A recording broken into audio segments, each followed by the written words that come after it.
Before this video begins, I feel it's important that I tell you this Anomaly series is from when the DLC first released. I just never got around to making a supercut of it for whatever reason. But in this series, we explore the darker side of the Rim. Let us begin. Guys, it is finally here. I sat all morning and waited, and RimWorld Anomaly 1.5 is finally here. I genuinely don't know how to express how excited I am, so let's just jump right into this. But real quick, here are some mods that I'm using. They are solely cosmetic, everything except for simple sidearms. Got it? Good. There is a link to these mods in the video description. The first thing that I did was go ahead and start a new game. Now, looking through the scenarios, I do see a new one called the Anomaly. The description is as follows. Your research expedition has finally arrived at the source of the anomalous signal, an ancient archotech monolith on a distant planet. As you survey the structure from orbit, the scanner's audio feed forms garbled syllables which repeat your own name over and over. Your crewmate screams as her flesh begins flowing and reforming. A blinding beam of energy reaches up from the planet and tears your research vessel apart. You have disturbed something ancient and inhuman. Alright then, well, it looks like we're also starting with quite a bit of stuff here, including some books, some weapons, some twisted meat, as well as some other things, which I'm very excited to check out. Very quickly, I chose Cassandra Classic, and I'm going to be playing on Blood and Dust. My world seed is Nikita. I'm starting with all of the factions. I'm going to have the highest population possible and a 30% coverage. Thankfully, it appears that our crashing pods will be landing not too far off from an Outlander city. This is perfect in case we need to do any trading. The downside is, of course, we're also landing by some pirates. Now, for the ideology of our crew, I ended up going with a simple RimWorld classic ideology, even though there are plenty to choose from, especially some of the newer ones that are quite interesting, but I felt that a classic ideology would fit more with our research crew. And I personally think it'll be more fun to learn about who they are, their personalities, and ideological beliefs as we go instead of setting them right now. Speaking of our crew, for our very first crewmate, we actually have someone who I will end up naming Jasper, who has a flesh tentacle arm and is pretty good at most skills. For our second crewmate, we have someone who will be named Moon, who has the skills that Jasper currently lacks in for the most part. And finally, last but not least, we have Van. Van is a ghoul, which is described as being someone who has been implanted with an archotech shard, twisting them into a jittering murder machine. Oh.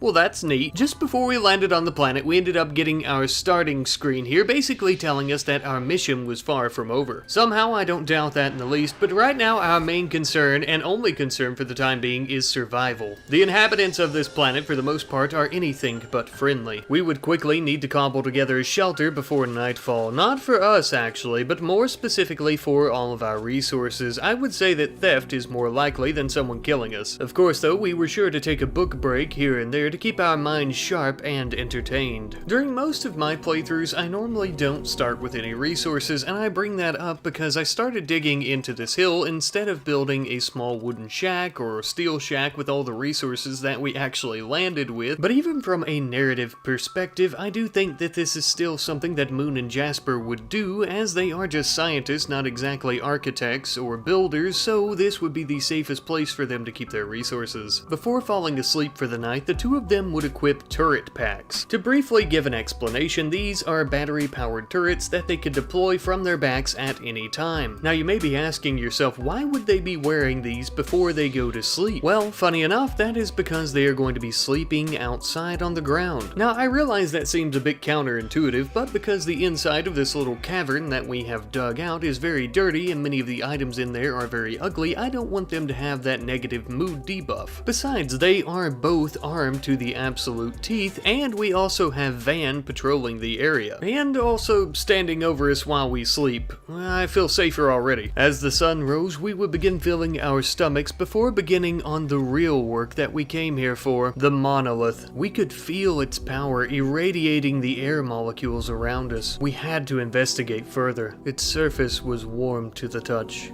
We could hear a faint humming inside. The hum becomes louder. The shapes begin to flow in Moon's vision, but the surface isn't changing. Power begins to uncoil in the empty space. A black shape is forming in her mind. The anomaly is stirring. We must keep focusing on the anomaly. The humming was so loud at this point it was vibrating the very earth that the monolith sat on. Moon could hear faint screaming. So much screaming.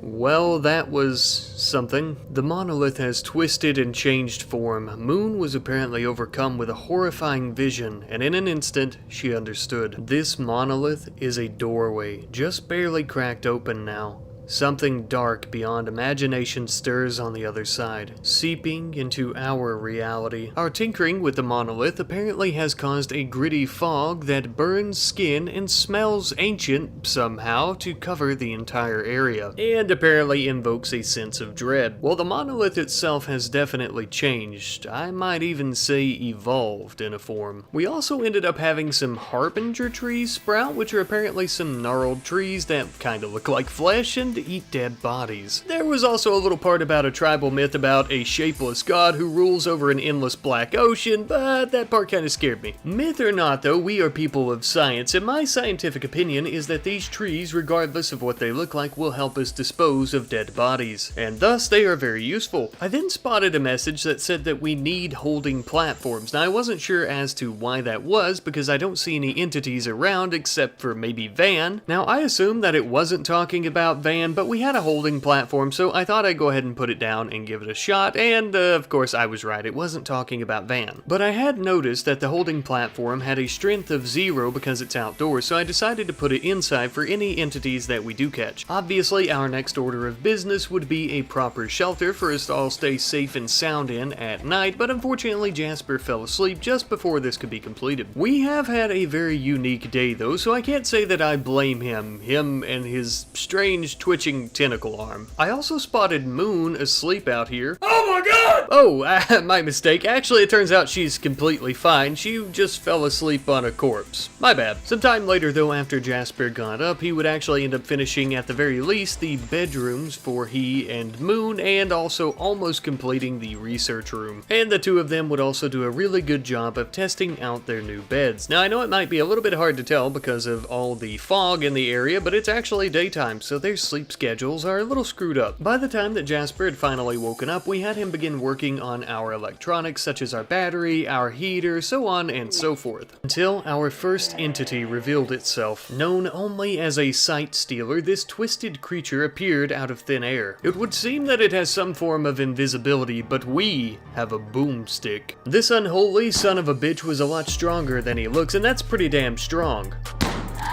But our shotgun fixed his little red wagon. Jasper quickly rushed in to capture the creature and chain it up in our storage room. The beast wouldn't make it easy. It was squirming the entire time and trying to fight its restraints. Funny enough, even taking it down ended up giving us some new research that we unlocked. I wonder what else we could learn from this creature. We'll begin tending to it to ensure that it doesn't die so we could study it further. Since Moon was the one that touched the monolith and seems to have some sort of bond with it, it seemed fitting that she be the one to begin studying this monster. Out of the two of them, she was the only one with any first-hand knowledge about these dark powers. As Moon was doing that, I realized that Van here was becoming quite hungry, but he doesn't just eat any normal food, he needs raw meat. And you may have already noticed, but we don't exactly have any here at the base. Well, not exactly. We didn't have any raw meat or corpses yet. As these two young beggars were minding their own business, Van jumped out of the woodwork and attacked them. Even Jasper would join in to prevent them from hurting Van further. Sorry about this, kiddo.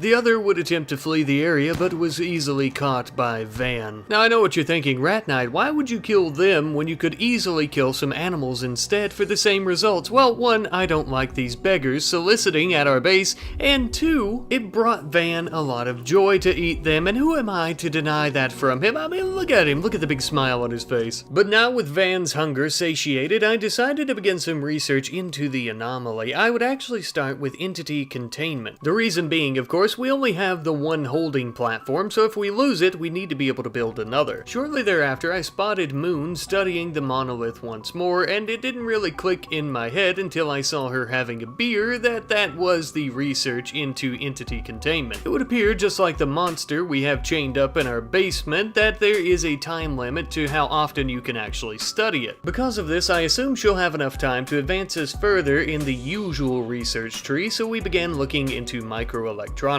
But of course, because of our humble beginnings here and Moon's adequate at best intellectual skill, this research is going to take a very long time to complete. Of course, once it is finally completed though, we'll be able to use a high-tech research bench, and hopefully by that time as well, we may have someone who has a better intellectual skill. We ended up having our very first mad animal. It was a bunny rabbit. Of course, it was no match for Van and his immense ghoul strength though. We would also have Jasper begin extensively working on a beautiful kitchen as well as a food storage area for us, a fine place to dine together and store all of the corpses that we're going to have to use to feed Van as well. As you could probably imagine, since it was only Jasper working on it, it took quite a bit of time, so much in fact that during this time, we would also have the opportunity to name our faction as well as our settlement. I ended up naming the faction the Order of the Void, and I named our settlement here Monolith City. Personally, I thought it was a wonderful name and was quite fitting. We also ended up having our very first raid from some of the not-so-friendly inhabitants of the planet. I am, however, happy to report it only appears to be one poor sap wielding a pistol. We're not soldiers, and we have very little combat experience, but even we researchers should be able to take him down quite easily, as we do outnumber him and we outgun him. He rushed in on Jasper very quickly, so Jasper rushed to the western side of this structure to try and aim and take fire at him while the others rushed in to melee attack. And with a little bit of elbow grease, we took him down fairly easily. I was going to try to tend to him and take a look at his stats, but as Moon began tending to him, he started crawling away, a new feature of RimWorld 1.5, I might add. And I do realize he's actually starting to get away, but I couldn't help but look because it was so cool, and you know, I don't really think he's going to get all that far anyhow. For the time being, we're going to be keeping him in our study and begin tending to his wounds so he doesn't die.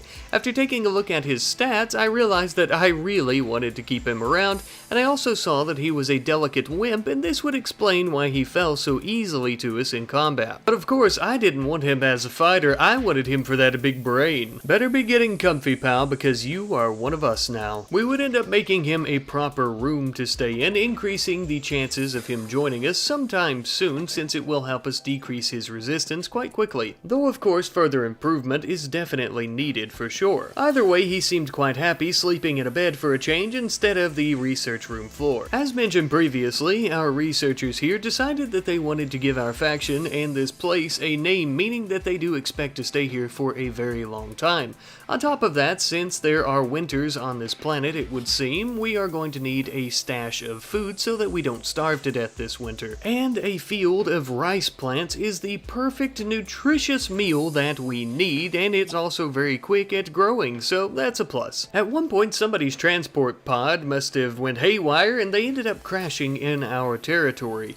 They didn't have any interesting skills, and I was not too interested in keeping them as one of us, so we ended up stripping them and leaving them to die. But first, we'll be taking that sweet parka with us. Like I said, we need to start prepping for winter, and that means clothing as well. The icy cold winter winds could take us just as fast, if not faster, than starvation could. Then we would end up like this poor dumb sap, dead and cold. But this planet having winters and other normal seasons, or at least what we consider normal, is about the only thing that we do know about it. And that's about the only thing that there seems to be that is normal about it as well. So many secrets to be learned and unlocked here. What is this planet hiding? What is or even could be on the other side of this doorway into the unknown, into the black abyss? All we really know now is that the void continues to call. It continues to beckon out to Moon. Not only to her, but to all of us. But we shall not shy away from those calls. Our mission is clear. Our research must be completed, and we must find out what is going on here. We will answer the call of the anomaly.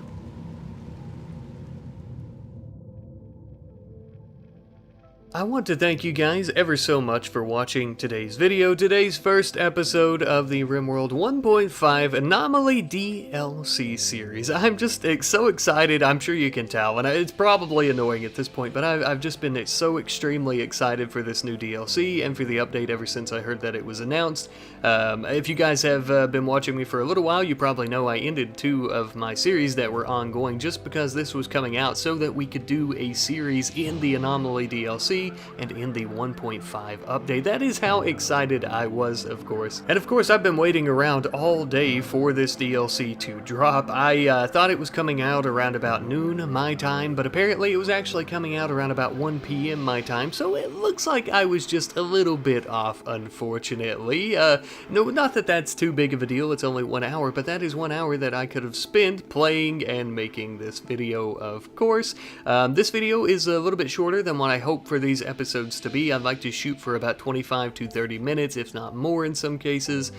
This one is only shorter because really I'm working with limited time and I really want to get this first episode out today for you guys since the DLC and the update dropped today. But truly, I do hope you guys have enjoyed this episode. Like I said, I love you guys ever so much. If you guys would like to provide me with some suggestions and some information about the DLC, I've read through a good bit of stuff about it as well as the 1.5 update, so I'm not too shocked with a lot of stuff, but I still didn't, study all that hard about it because I like for some things to kind of surprise me and kind of stay a mystery. So if you guys want to give me some vague information or tips and tricks or things you'd like to see throughout the series and, all that jargon, of course, be sure to let me know. But I love you guys and I will see you next time. Goodbye.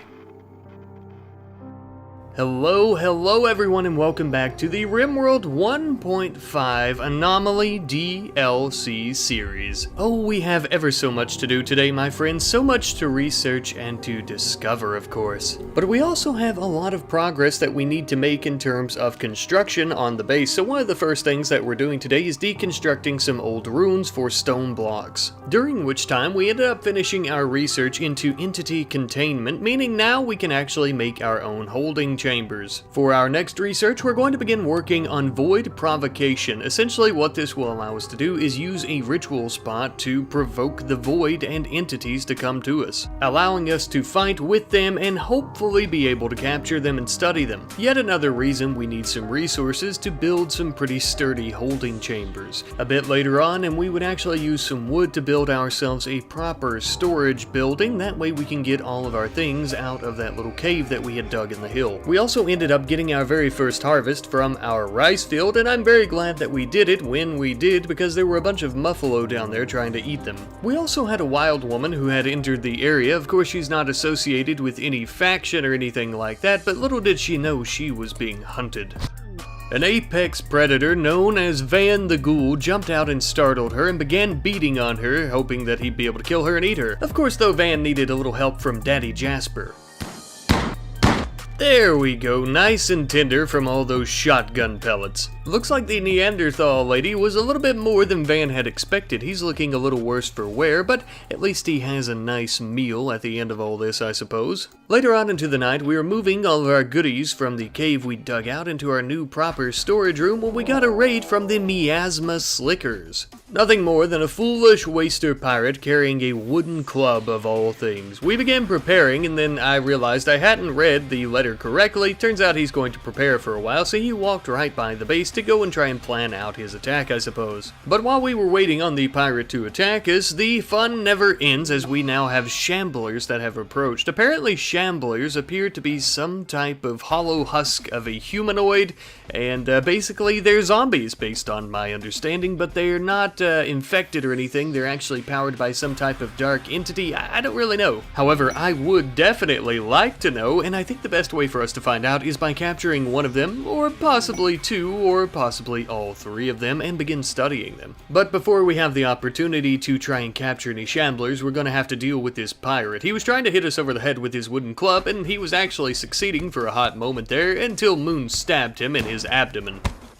Ah yes, the old disembowelment trick, it'll get you every time. With the immediate threat neutralized, we could actually begin focusing our attention on a new holding platform so that we could capture one of the shamblers. Speaking of which, it looks like Van has encountered the pack of shamblers and they weren't too happy to see him. I wasn't going to let him fight them since he was severely outnumbered, so we had him rush away until we could try to come in for reinforcement. We wanted to try and keep our distance, but this battle quickly became close quarters as they closed in on our colonists, so we began taking them down one by one until there was only one left. Now I really didn't want to kill this one, so we started using our fist. And after punching him in the noggin a few times, he finally hit the ground incapacitated and not dead, thankfully. That way we could actually at least capture one of them. I wish that I were able to have captured all three of them, but the risk just wasn't really worth it, because if we would have taken it easy and used our fist on all three of them to try and, incapacitate them instead of killing them, there's a high chance we would have died ourselves. Now this may not shock you, but that creature is very dirty, and one of the wounds that Moon sustained from it actually ended up getting infected. It didn't look like it was going to be an issue though, because her immunity was growing much quicker than her actual infection, and she was tending to herself with some pretty decent medicine. Eventually she ended up overcoming it, thankfully. The stress was really getting to Jasper though. I don't know if it was all these hellish entities coming from the black abyss of the void or what it was, but he was about to snap, so I ended up having him smoke a smoke leaf blunt to kind of calm the nerves and just kind of help him chill out and relax just a little bit. Ah, now that is much better. Oh, looks like we have a transport pod that is landing with a vicious ghoul that apparently used to be part of our crew. This is actually Moon's mother. My dear God. Well, I would say you could hardly call this Moon's mother at this point. After the ghoulification, it appears that the victim is barely a shell of their previous self. As far as we're aware, there is no cure for the ghoulification, but at the very least, we could capture her mother as a sentiment, and out of respect, of course. We may even be able to study her, possibly with a lot of time and a lot of hope, maybe being able to cure her, or at the very least making what's left of her life a little bit more dignified and less painful. Speaking of making things less painful, it was extremely painful for us to have to stay in this base without any damn flooring, so we ended up using a lot of the stone blocks that we had collected to begin making some beautiful stone floors. During this time, as you saw, we actually had a heat wave as well, so we also had to build some passive coolers to make sure that we don't all have a heat stroke. We definitely don't want our prisoner Akio dying to heat stroke, especially since it's really shitty for Jasper to be the only one doing all this construction. Once we get Akio on research, we'll be able to get Moon helping out with building a little. Speaking of Moon, it would appear that she's beginning to fixate on the Void, and she wishes to investigate it using the Void Provocation Ritual. Though it is a bit alarming that she's becoming somewhat obsessed with the Void, much more than our research would require, I would end up building one of these ritual areas, and we plan on using it in the very near future. Some time later though, we would actually end up having someone by the name of Fugly crashing in a transport pod who is suffering from paralactic abasia, basically meaning that they're going to be bedridden for a very long time, but we would accept, and I'm glad we did, because Fugly here has a smorgasbord of good skills. Though of course the downside, as mentioned, is it's going to take about 2.5 in-game months before she can actually do anything. We were beginning on some more anomaly research. I was going to try to go for void sculptures, and of course I would have to work my way down through the research tree before we could get to sculptures, and I'm basically just trying to get most of the basic research completed at this point. Hours later, we ended up having a drifter that entered the area, and the game said that we could have one of our people approach and speak with them. And now I was warned about this type of event by our good friend Magical Master, who said that I should be wary of strangers like this. Now I hadn't seen this comment until after the footage that you're looking at now was already recorded, so I did end up accepting him, into our colony here without hesitation for the most part, mostly because with his ability here, I thought that he may have some type of connection to the Void. Maybe he has information about it as well. His skill set was nothing to brag about, but his ability was apparently Dead Life Dust, which would bring corpses back to life to fight for him. Something like a necromancer, it would appear. Hey there, future retrospective Rat Knight here, coming back to you for a minute. I just wanted to say that instead of a necromancer, I think he's probably more like a space necromancer, since it's not really magic. magic and it's more of like a nanotechnology. Also, I noticed when coming back in editing, we're getting a lot of quests and different things like that where the game is basically offering up people to join us, and I thought it was a little bit weird, but I guess it's where we only have 2 people. Not really sure as to why that is. And I've only been showing the ones that I've been accepting, but we've been getting a lot more than usual. I just thought it was weird. Anyhow though, I've already spotted a teeny tiny little issue that I don't like about Rattle, the guy that we just accepted into the colony with the space necromancy or whatever. Apparently his ideology really makes him hate it when we cut down trees, which is a problem because we're always cutting down trees. Hours later though, Moon had been studying the monolith for quite a while, and she ended up having a breakthrough while doing so. She believes the monolith is actually a conduit for psychic energy, connecting to some distant location. However, she is unsure where or what it connects to. She's convinced that by studying more anomalous entities, she can find a way to close the conduit or even learn to harness its power. A prospect that she in particular seems to be quite interested in. A very interesting possibility and discovery indeed, though it is much easier said than done, I'm sure, especially since we're going to have to study more of these entities, and at the moment we only have 2 that we didn't already know about previously, as the ghoul mother of Moon is something that we were aware of with Van. With that being said though, tying into needing to do more research into these entities brings me to this. I am going to be building a containment center for these entities. That is why I've been deconstructing so many of these rooms for their stone blocks. For one, of course, our electronics will require steel, so I didn't want to build the entire facility out of that, not when there was free stone just lying around waiting to be collected. For the hallway here, I am going to be going with more wood, and just as well for the doors, I'm going to be going with wood as we were running low on stone blocks, but since there is a hallway, it kind of serves as a buffer zone if they were to escape. It's important to remember that this is not the finished facility, more of a first iteration or prototype. As we were bringing our first entity over, the Shambler, it ended up dying, most likely because I was stupid and forgot to try to heal it while it was in its holding platform. Unfortunately, that means that we now only have 2 entities left to study, one of them actually being Moon's ghoul mother, which, as mentioned before, we are pretty familiar with the ghoulification process, but at the very least, I suppose it couldn't hurt to try to study further into ghouls. We would, however, end up discovering a new type of entity when we were being assaulted by a Gore Hulk, which is apparently some large porcupine-looking humanoid creature with mangled flesh and large spikes. Nevertheless, regardless of how intimidating this big creature was, we would have to take it down so that it didn't kill us for one, but preferably so that we may study it. This monstrosity, shocking to no one, put up one hell of a fight, but after taking several bullets to what could only be described as its chest, it eventually fell. With this horrible creature incapacitated, we would rush in to try and scoop it up before it healed itself with its abnormal healing abilities, and we would try to contain it as best we could with the chains that we had. That is something interesting that I've noticed about basically all the entities thus far. They can always take one hell of a punch and mostly just become incapacitated without dying, which is good for us in terms of capturing them. This also means that they have an extremely accelerated and very unusual healing ability. As you can see, this Gore Hulk is completely healed from the battle with us after we helped it tend to its wounds. Moon would study the Gore Hulk for hours on end before meeting up with Jasper in the dining hall and comparing notes and research about the entities with him. Well, either that or they're both reading some kind of smut novel.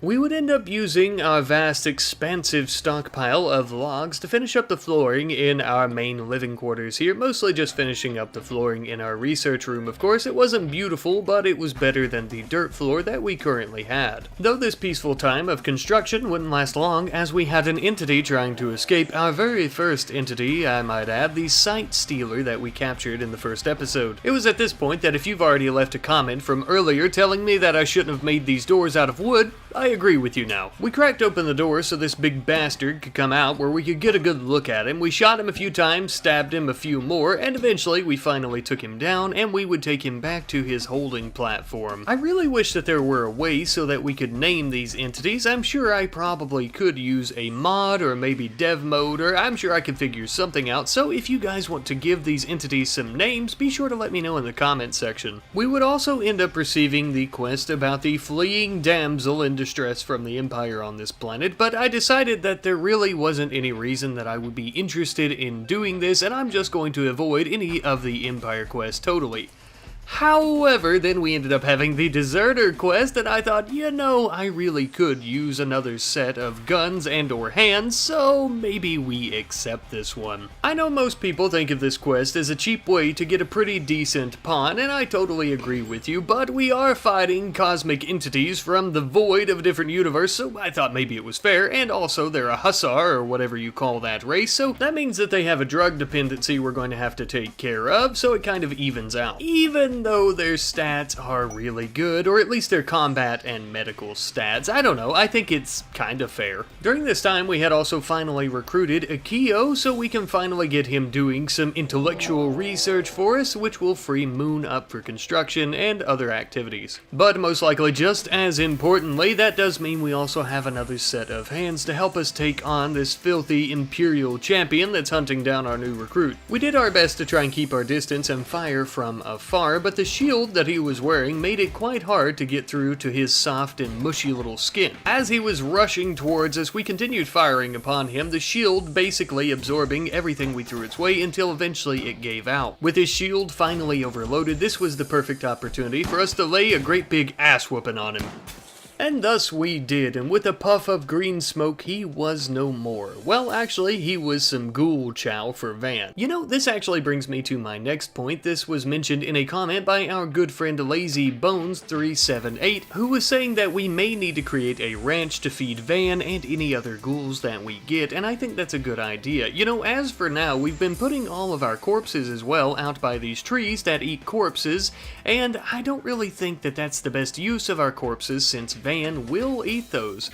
So I've actually decided to build a very small freezer where we can store human corpses for Van to eat. It's not a ranch, but it is food. Now I don't plan on depriving the trees completely of corpses. I plan on putting some of the rotting ones out there, such as human ones, which will be less common now that we're freezing them, but more common will be the animal ones, and this way the trees get some food, and so does Van, and also we don't have to waste any of our fresh animal corpses on Van or the trees. We can eat them ourselves. Because of our new freezer, as well as the lighting and everything in our containment facility, we're not doing so great in terms of our power consumption, so we're going to build a secondary wind turbine to effectively power the entire base. Also, real quick, something that I didn't mention earlier, Rattle here has organ decay, so basically his lungs and his heart are all failing, which is a new disease or something like that that comes with the 1.5 update. Now that is important for a few reasons. One, he's going to die, but two, this caused him to have a mental break where he is going to begin slaughtering all of our entities for whatever reason.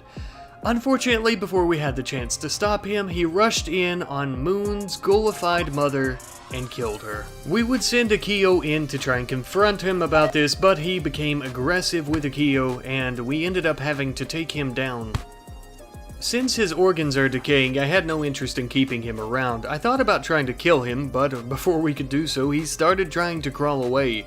We wouldn't let Akio have the final blow. No, that belongs to Moon. Organ decay or not, ghoul or not, killing Moon's mother was a damn travesty, and he will pay for it.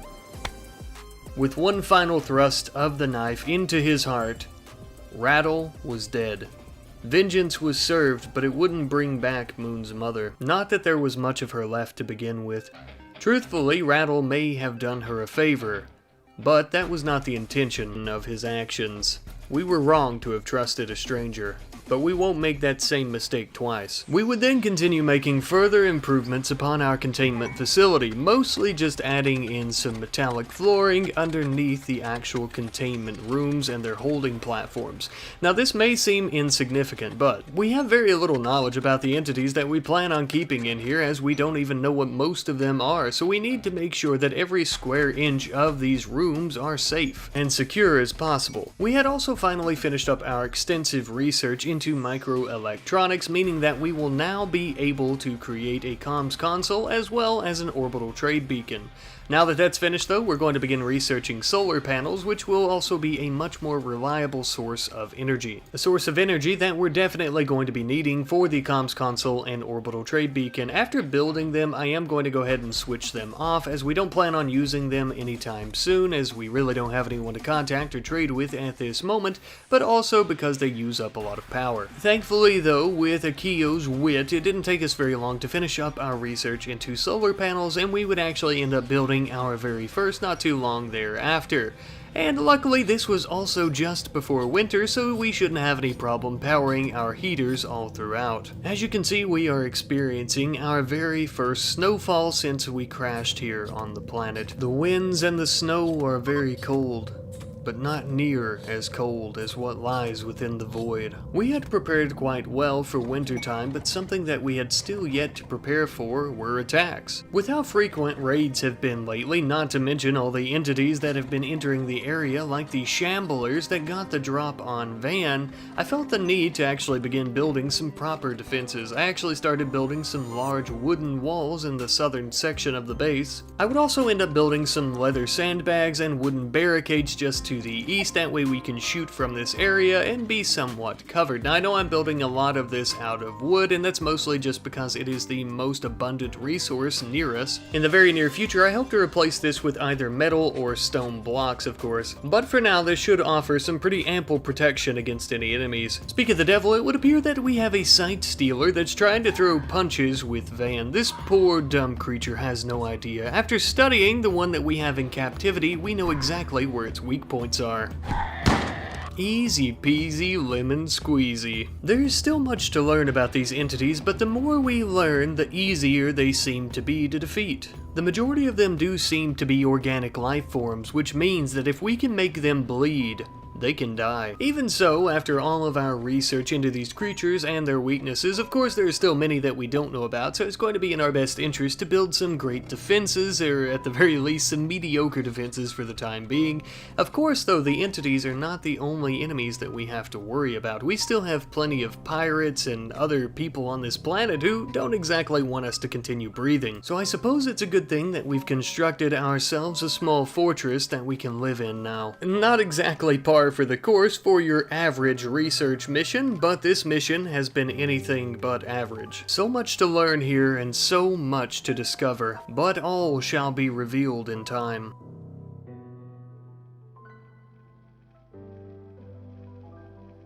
Thank you for watching episode 2 of the RimWorld 1.5 Anomaly DLC series. Truly, I do hope that you guys have enjoyed today's episode. I've had a lot of fun playing today's episode, of course, as well. I feel like we've made a lot of progress in trying to grow our population around the colony here, the research base. But not only that, we've made a shit ton of progress just in the base in itself, especially with defenses and just growing the walls and new buildings and even putting down some nice flooring, which is always important in any colony. Of course though, I do apologize to those of you who are expecting some longer videos right from the get-go here. I know yesterday when I uploaded episode 1, I was even talking about how I want to try and get these episodes around about 25 to 30 minutes, and I had hoped to do that with this episode, but today I am trying to get 2 episodes done, so episode 2 and episode 3 if I can. Mostly just, you know, to be transparent, because the DLC just came out. There's a lot of eyes on it, there's a lot of hype around it, and you know, I'm trying to find a good in-between for like longer form content and also being able to get the videos out fairly quickly before the hype dies down around the DLC. You know, to be completely honest with you, you know, I'm wanting to entertain everyone, but also try and grow the audience and the community here as well, you know, with the new DLC. And you know, I know that not everybody's too excited about when stuff like that happens, and I totally get that, but you know, I'm just trying to grow the channel as well as provide some pretty quality content. I think you know, under 25 minutes isn't too bad for the get-go of a new DLC series and stuff like that. So as we continue, of course, like I mentioned, I am going to continue to strive and shoot for about 25 to 30 minute long episodes. And as always, I want to thank you guys for providing such amazing feedback. On episode 1 thus far, I've gotten so many great comments and everything, great suggestions. You know, I kind of read through about the 1.5 update and the Anomaly DLC, but of course I haven't read everything, like I mentioned. I like to be surprised by some of the stuff because it's just more fun for me that way, but you guys have been providing me with a lot of information and helpful tips, and I really appreciate that. Once again, though, thank you guys ever so much for watching. I love you guys so much. I'll see you next time. Goodbye. Hello, and welcome back everyone to the RimWorld 1.5 Anomaly DLC series, baby, where we are extensively researching the mysterious monolith and containing and securing these entities of the void. At the end of last episode, I was talking about how I would like to use the provocation ritual spot to actually try and provoke the void and bring in new entities, and I do plan on doing that today, but before we actually do that, we need a secure place to do this. Since we're completely unsure as to how this ritual spot will work, we need to build a secure room that we can keep it in just in case any of the monstrous entities from the void just come straight out of the spot itself when we perform the ritual. Now, we didn't really have many resources that would be sturdy enough to try and contain any entities in here, but we did have some bits and scraps of stone blocks from the deconstructed runes that we had in our area that we've been taking down for the last few episodes. And just like that, we had actually managed to cobble together a semi-functional room. Now, it may not be all that pretty because there are many different types of stone walls here, but it is, as I mentioned, very functional, and that's what's important. Now, before we actually perform the ceremony, though, we need to make sure that everyone is in tip-top shape. So I'm going to be sending Jasper out on a trading mission, and he's also going to be taking Van along with him as the muscle. Now, that might not make sense because I said, obviously, I need everyone in tip-top shape, but if you remember, our deserter is a hussar race, which means that the hussar actually needs some go juice, otherwise they're going to fall into a coma. And since he is one of our best fighters, it would be absolutely devastating if he fell into a coma when we had some massive entity sprout out of the ground that needs shot in the head. While they're out on their trade mission, I thought it might be good to begin working on some new recreation items for our colonists, so we actually ended up building a chess table, and it looks like a Keo, as well as, I don't like that name. Let's change it. Hello there, Oscar. Ah, that is much better. Van and Jasper arrived back home sometime later, and they immediately began unloading their inventory. We bought plenty of mushrooms, and that was about it, other than our sweet, succulent go juice. Oscar really seemed to think it was sweet and succulent as well, and best of all, it ended up getting rid of his deficiency, so he should be right as rain. Now that his dependency is satiated, at least for the time being, we could start our provocation ritual of the void. The dark, twisted energy of the void will never cease to stun us. Winding and twisting dark matter began whipping around the room near the ritual. The floor began to form several cracks before they would vanish several minutes later. The material completely unharmed, almost as if the cracks were in reality itself, the very tether between our world and the void. There was a very mutual concerning feeling among all the participants. Well, everyone except for Moon. The ritual seemed to have a strange effect on our entities as well, causing them to become quite aggressive, trying to rip themselves out of their chains, almost as if the void were communicating with them. Then, just as quick as the ritual had began, it ended. And to my surprise, there were no ungodly, horrifying-looking creatures in the middle once it was over. But we did receive a notification saying a psychic pulse has been sent out that will attract entities, and we should prepare for what comes next. Well, apparently what comes next is a death gray cloud that is made up of very small nanotechnology from some type of superintelligence that apparently brings dead flesh back to life, or at least as close as it can get to a twisted sense. Now, thankfully, as you guys might remember, I did make a very small little freezer to keep corpses in, that way Van could feed on them, and I'm very glad I did because we only had one corpse that rose from the dead from the trees. Van and Jasper would be sent in to try and capture this new creature. Now, I'm pretty sure that this creature is the same as a shambler, but you can never be too safe, and besides, our last shambler is dead, so we need this one to study. Well, technically this one's dead too. They were both dead, and that's kind of the whole point. that we can get some wonderful research about their regenerative properties as well as the technology that keeps them alive after death, only helping us expand our knowledge of the void. And I'm very glad that we grabbed the corpse and chained it up when we did, because the death fog ended up going away quickly thereafter. Thankfully though, this did not kill our test subject. Since we are further expanding our population as well as our extent of knowledge here on this planet, I thought it might be nice to free up some room for a new research area. However, our work was interrupted by the miasma slickers who have came to try and kill us once more. This time around, it looks like there's actually two groups, one that had one person and another that had about 4 or so. I wasn't too worried, as by this point our numbers have swelled quite a bit and most of these raiders only had clubs, which, as one might imagine, were extremely ineffective, especially against our bullets. It was very hard for them to get close enough to try and smack us with a club when we were shooting them in the face. And because of this, they ended up getting defeated by us quite easily, with the 2 remaining members trying to run away as best they could. One of them though wouldn't escape our justice in time and we had incapacitated them.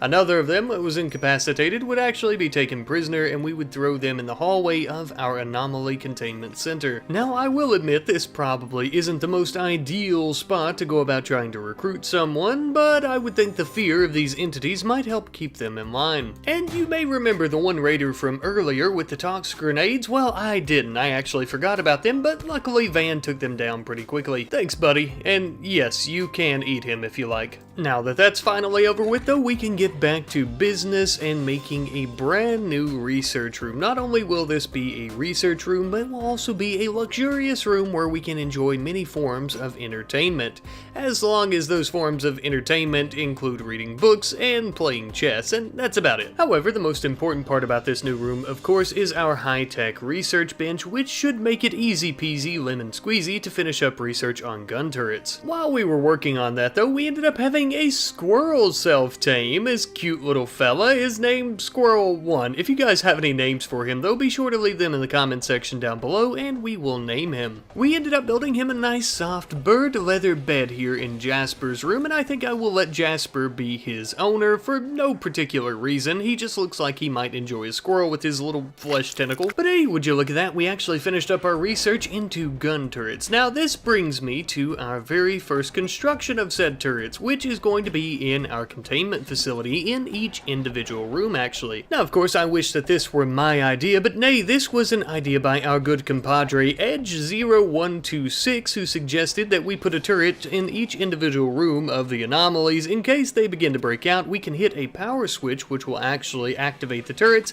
and thus take down the entities. A wonderfully splendid idea that actually doesn't consume that much power. Something else that was quite wonderful and splendid was the fact that Moon and Akio are now lovers. It would appear that Moon tried to flirt with Akio and Akio just completely fell to her devilishly wonderful charms, and now the two of them are in love. So I built them a double bed, but unfortunately I didn't realize their ideology actually forbids them to sleep together. So in other words, no snuggling sessions until they decide to tie the knot. Akio was not only making advancements in his love life though, he was also making extensive advancements in research of the monolith. It would seem that he's figured out that the monolith is simply a conduit to a reality that is below ours, and every point in space-time it is a void essentially and is filled with some pretty pissed off machine super intelligences. Anyhow, we got the same message about maybe being able to close it or harness its power. The more we learn about the vastness of this dark dimension, the more I think about how many entities and anomalies we'll need to capture and try to detain. We're going to need more space to do this, so I've decided to mine out a small few hills here, and that way we can actually expand our containment facility. Given the strength and intensity of these creatures though, I decided that we should continue building our facility out of stone blocks, and instead of deconstructing runes which we're quickly running out of, we would actually begin cutting our own. The main stone here is marble. It's not perfectly ideal for structure and integrity, but it would do the job. Besides though, it doesn't have to completely hold the entities forever. It only needs to hold them long enough for our our containment folks to come in and stop them, or for our turrets to put them down rather quickly before anyone even has a chance to make it in there. Before we would begin on this expansion though, we finally had Fugly, who came out of her little disease, her temporary sickness that she was experiencing that I'm horrible at pronouncing. And I must say that I am very glad that she came out of her sickness when she did, because she and her wonderful construction skill played a vital role in the expansion of our containment facility. Now of course, don't get me wrong, it still took quite a while, but without Fugly's experience and know-how in terms of construction, it very well could have taken twice as long. Finally though, once it was all said and done, the expansion was completed, and with that we have essentially doubled our storage capacity for holding cells of the entities. Just in time, one might say, because we had a very horrifying looking obelisk that fell from orbit. It had what could only be described as a putrid psychic energy, but thankfully we would be able to send some researchers in who could actually suppress this energy from affecting us. We would, however, have to do this periodically, because if not, it would only continue to intensify up until a boiling point where, quite frankly, we don't know what would happen. But with that being said, we very well may just be able to find out. Because of its unnatural relation to the abyss, the void, we would actually begin researching it as well to try and find out what secrets that it may hold. To some, a horrifying obelisk like this could mean their end, but to us it is yet another milestone in our journey. Quite literally, I might add, as I noticed when Akio was actually researching it, we no longer were getting basic research from the obelisk, we were actually getting advanced research from it, which is the next step up. After studying it for several hours, we ended up finding out that this obelisk appears to actually be a fraction or a piece of a much larger architect structure that was destroyed or broken apart long ago. At the core of it though, the machinery of the obelisk is indeed very complex and inhuman, so we really can't figure it out much more. But based on Akio's research thus far, it appears that it may interact with organic creatures at a distance away from this planet.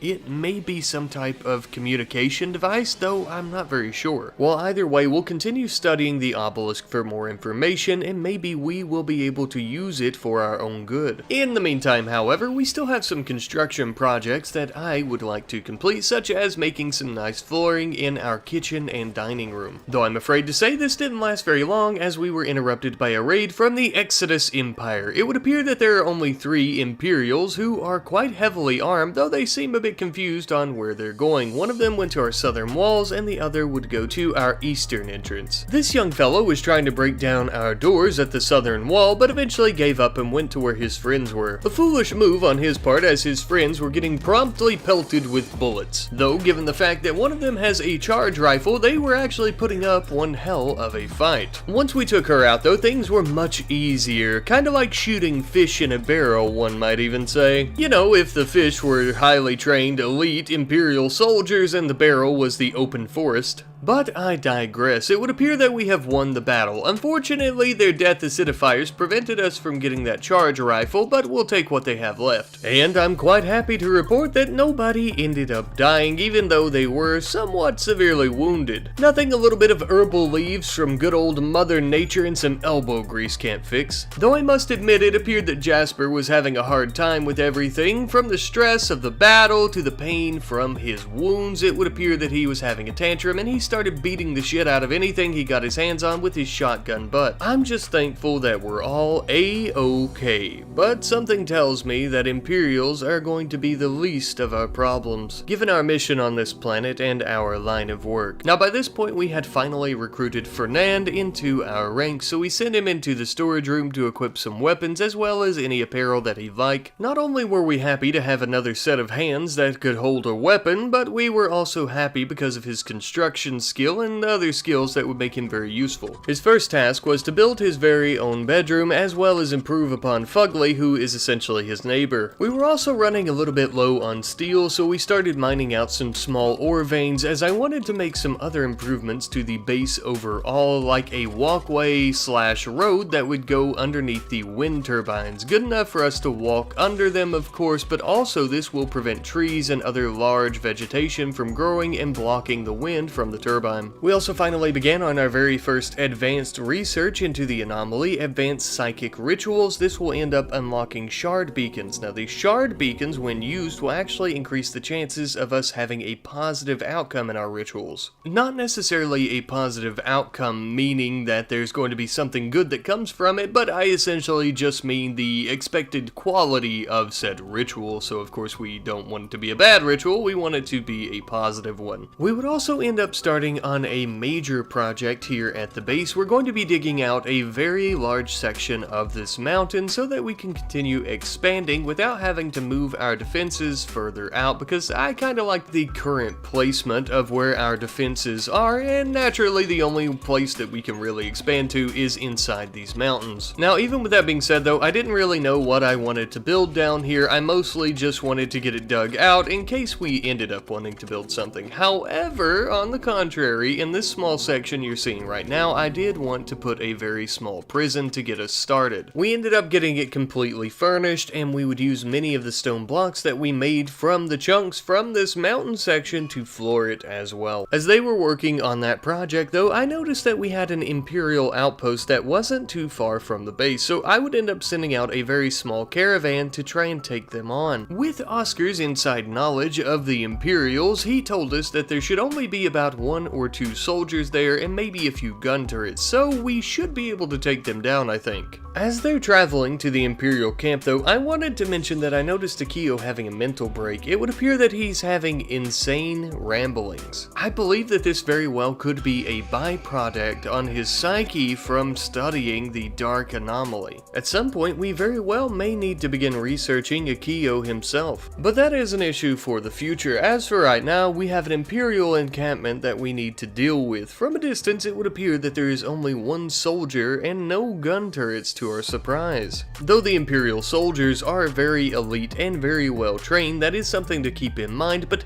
I don't think that Oscar, Fernand, and Van will have much of an issue taking this fella down. Oscar would take the lead, and they began strategizing together behind some rocks. They decided to try and move in the shadows before the sun came up, slowly making their way towards the base, trying to hide behind some walls until the soldier caught wind of Van. Our poor ghoul companion here is a little bit of a klutz. Now that the soldier knows we're here though, we would quickly try to rush him and close in as fast as possible, with Fernand taking the lead and getting dropped very quickly.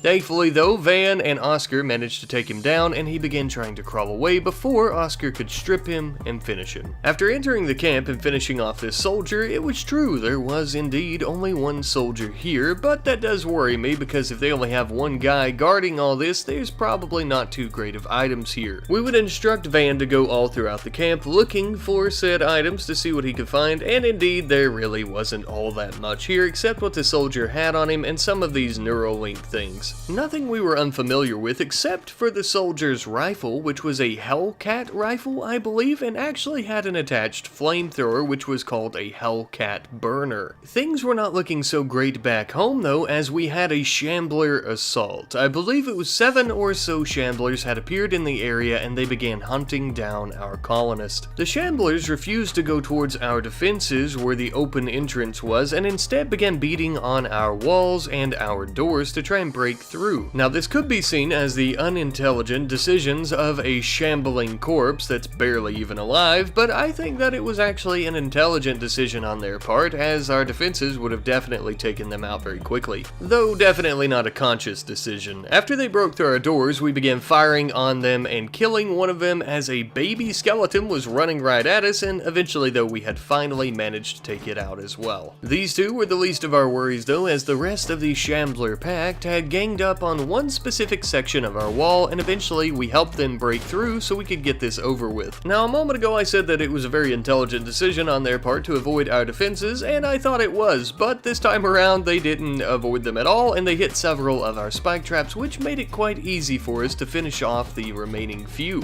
And just like that, after several hours and several bullets later, the Shamblers were no more, our colonists and researchers completely unscathed. We would actually end up feeding these rock rotting corpses to our beautiful trees. Van the Ghoul only eats the freshest of human corpses, while these trees will basically eat anything. In the meantime, we also had a bulk goods trader that was in orbit around this planet, so we decided that we would do a little bit of trading with them. We would actually end up buying a few books from them for our researchers and colonists to read to keep themselves entertained. As we all know, everyone loves a good story, but more importantly, we also ended up buying a Void Sight Serum. Now, what this will allow us to do is effectively stop seeing into the real world as often and as clearly, and more into the void and the other dimension, I suppose. I ended up giving it to Akio, as he is our main researcher right now, who is studying the obelisk as well as the entities that we have captured. Though he does describe the squirming black liquid that he put into his eyeball to be extremely unpleasant, he also said that it really helped open up his mind for his work. Now, as the others were returning home from their attack on the Imperial camp, we actually encountered another Imperial soldier who was demanding that we hand over some of our stolen goods.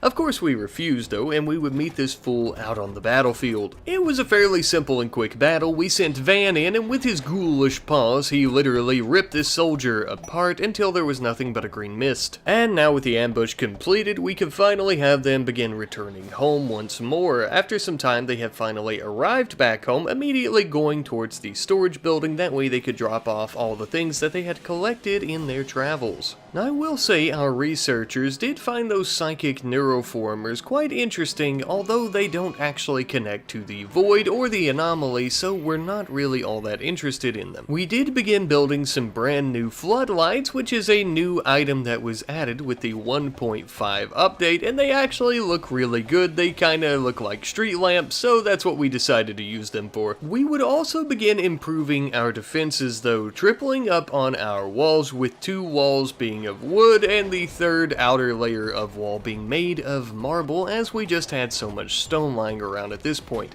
I felt that this was necessary as we continue getting many entities attacking us, as well as many of our enemies like the Empire of course and pirates. These attacks are becoming much more frequent than when we had first landed. It would appear that they are now very much aware of our presence, so this just felt very much needed. Since we don't have any openings at the southern wall, I thought it might be best to put 2 mini turrets down there to defend it themselves. Now by this point we had finally completed our investigation of the obelisk. Apparently it creates a bridge to a point in a space-time void separated from ours along usually inaccessible spatial dimensions. The void plane that it connects to is filled with a gray labyrinth structure of astronomical scale. Basically what this means is the obelisk is actually a teleportation device to another realm, another dimension, and we can use it to teleport there. But it might be extremely difficult for us to find our way back. We would end up sending someone. We would actually end up sending Fernand. Fernand was very brave and actually volunteered himself, and also I checked everyone's skills and he was the most expendable. Alright, here goes nothing.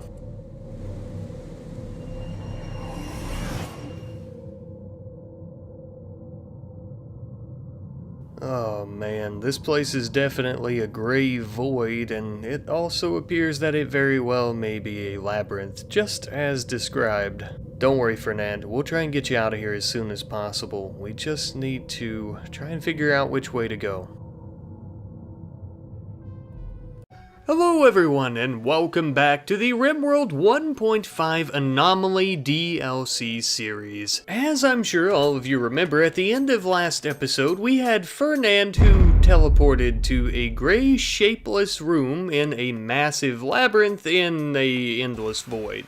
Yeah. And so, as you might imagine, we need to figure out some way, shape, or form to get him out of here. And so that is exactly what I plan on doing. I noticed that the room had several doors that we couldn't just walk through, but Fernand would actually have to force open with his bare hands, so I had him begin doing that.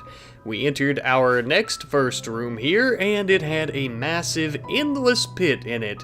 Not very reassuring, I'll say. We would continue having him force his way through several different doors, through several different blank rooms with absolutely nothing in them, up until the point that we actually found a door we could walk through, After doing so, though, Fernand disappeared completely. At first, I had no idea what happened to him, but it turns out, thankfully, the tree sculpture that he came upon teleported him to a different room, a room with a bedroll. So I decided to let him eat, and I would actually let him sleep in this bedroll as he was very exhausted by this point. I also then noticed that Fugly herself, while researching more information about the obelisk and studying it, had managed to get herself teleported to this labyrinth dimension as well. But in the room that she had been teleported into, there was a creature, a small, pink, tentacle-looking creature that sort of looked like the muscles under our skin with a strange little hook tail. We had no idea what this creature was, nor did we have any interest in disturbing its slumber, so we would force open several other doors and try to have Fugly make her way back toward where Fernand was sleeping. Thankfully, once he awoke, he was able to try and signal to her as to where he was at. Even though the labyrinth is extremely vast, it is very empty, meaning we can hear him quite well. The two of them had finally been reunited, but in the room that they had met each other in, there was a very strange, smallish looking gray box without any features. Our curiosity would end up getting the better of us though, and Fugly herself would open up this gray box. Within was one singular shard of bioferrite that she would quickly put in her pocket. Now that Fernand and Fugly are together, they would begin forcing open some doors together as well. But Fernand actually recalled one of the doors in a larger room that didn't need to be opened up like that.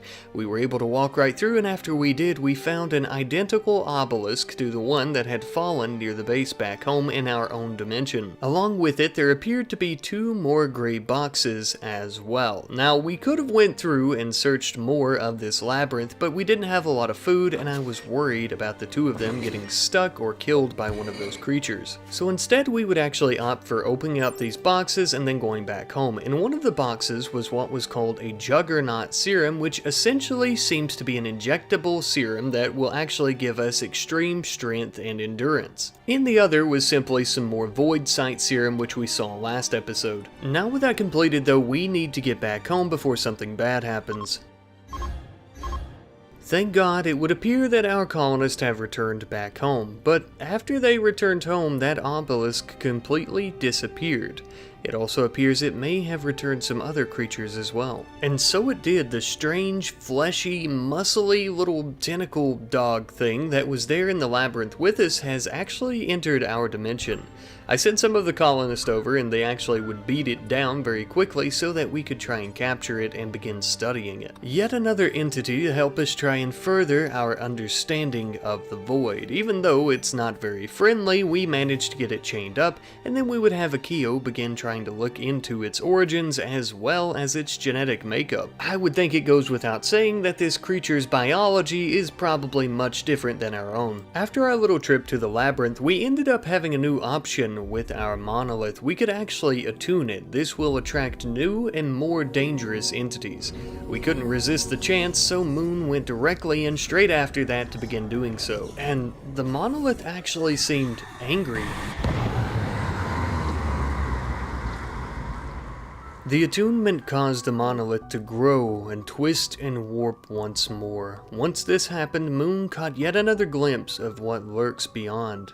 And she understood. The doorway to the other side has been opened wider. The inhuman deity on the other side filled with rage, and its influence will continue to grow. One of the most frightening parts about this is the entities were not angered when the attunement happened, nor after it happened.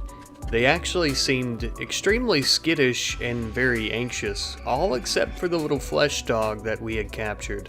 This strange, meaty little creature would make squishy, whining noises all throughout the night. We had no idea why, but then it happened. A pit gate had begun to open on the surface of the planet. Basically, a large piece of the Earth is beginning to sink in. Within about a day or so, it will deepen out of sight. On the inside, we can hear inhuman shrieking rising from the depths. My God, what have we done? What have we awoken? This was just supposed to be a research mission, but now, we very well may have just punched our own ticket into the afterlife. The ginormous pit cracked wide open, and out from it began pouring many, many flesh beasts, just like the one that we were holding in captivity, but Some were much larger. Every single fleshy monster that was pouring out of this pit were coming straight for our base. Our colonists were trying to rush to be able to defend the base. Thank God though we had added in some of those turrets at the southern walls last episode, as they were a massive help. Unfortunately though, one of the turrets were quickly overcome by flesh beast and ended up exploding, which actually ended up killing many of those beasts. However, as our colonists were distracted at the southern wall, at the northern entrance, the flesh beasts were beginning to enter our stronghold. They were swiftly making their way through our little city, trying to pick our colonists off one by one. Luckily though, we formed something of a firing squad and began firing upon every single flesh beast that we encountered, killing many of them. They tended to have this very annoying habit though of demonically splitting themselves into many other creatures after being shot. As the battle in our streets was beginning to wind down, Moon had actually managed to capture one of the larger flesh beasts. That way we could begin studying it. Perhaps with enough time and enough research, we might actually be able to find a way to stop that pit from opening up further, or possibly an easy way to kill these creatures. That was the hope, at least. I realized though that that pit was going to continue spitting out these flesh monsters, so the only way to truly find out any information quickly would be for us to go down inside. Oscar would end up being the very first to enter the flesh beast lair. Once he had went down inside, there was barely any light, most of which only came from the surface above. With every step he took, it was extremely damp, with very strange noises in the distance. It would appear that this massive cavern is infested with these beasts. The cavern system is clogged with masses of living flesh that block our progress.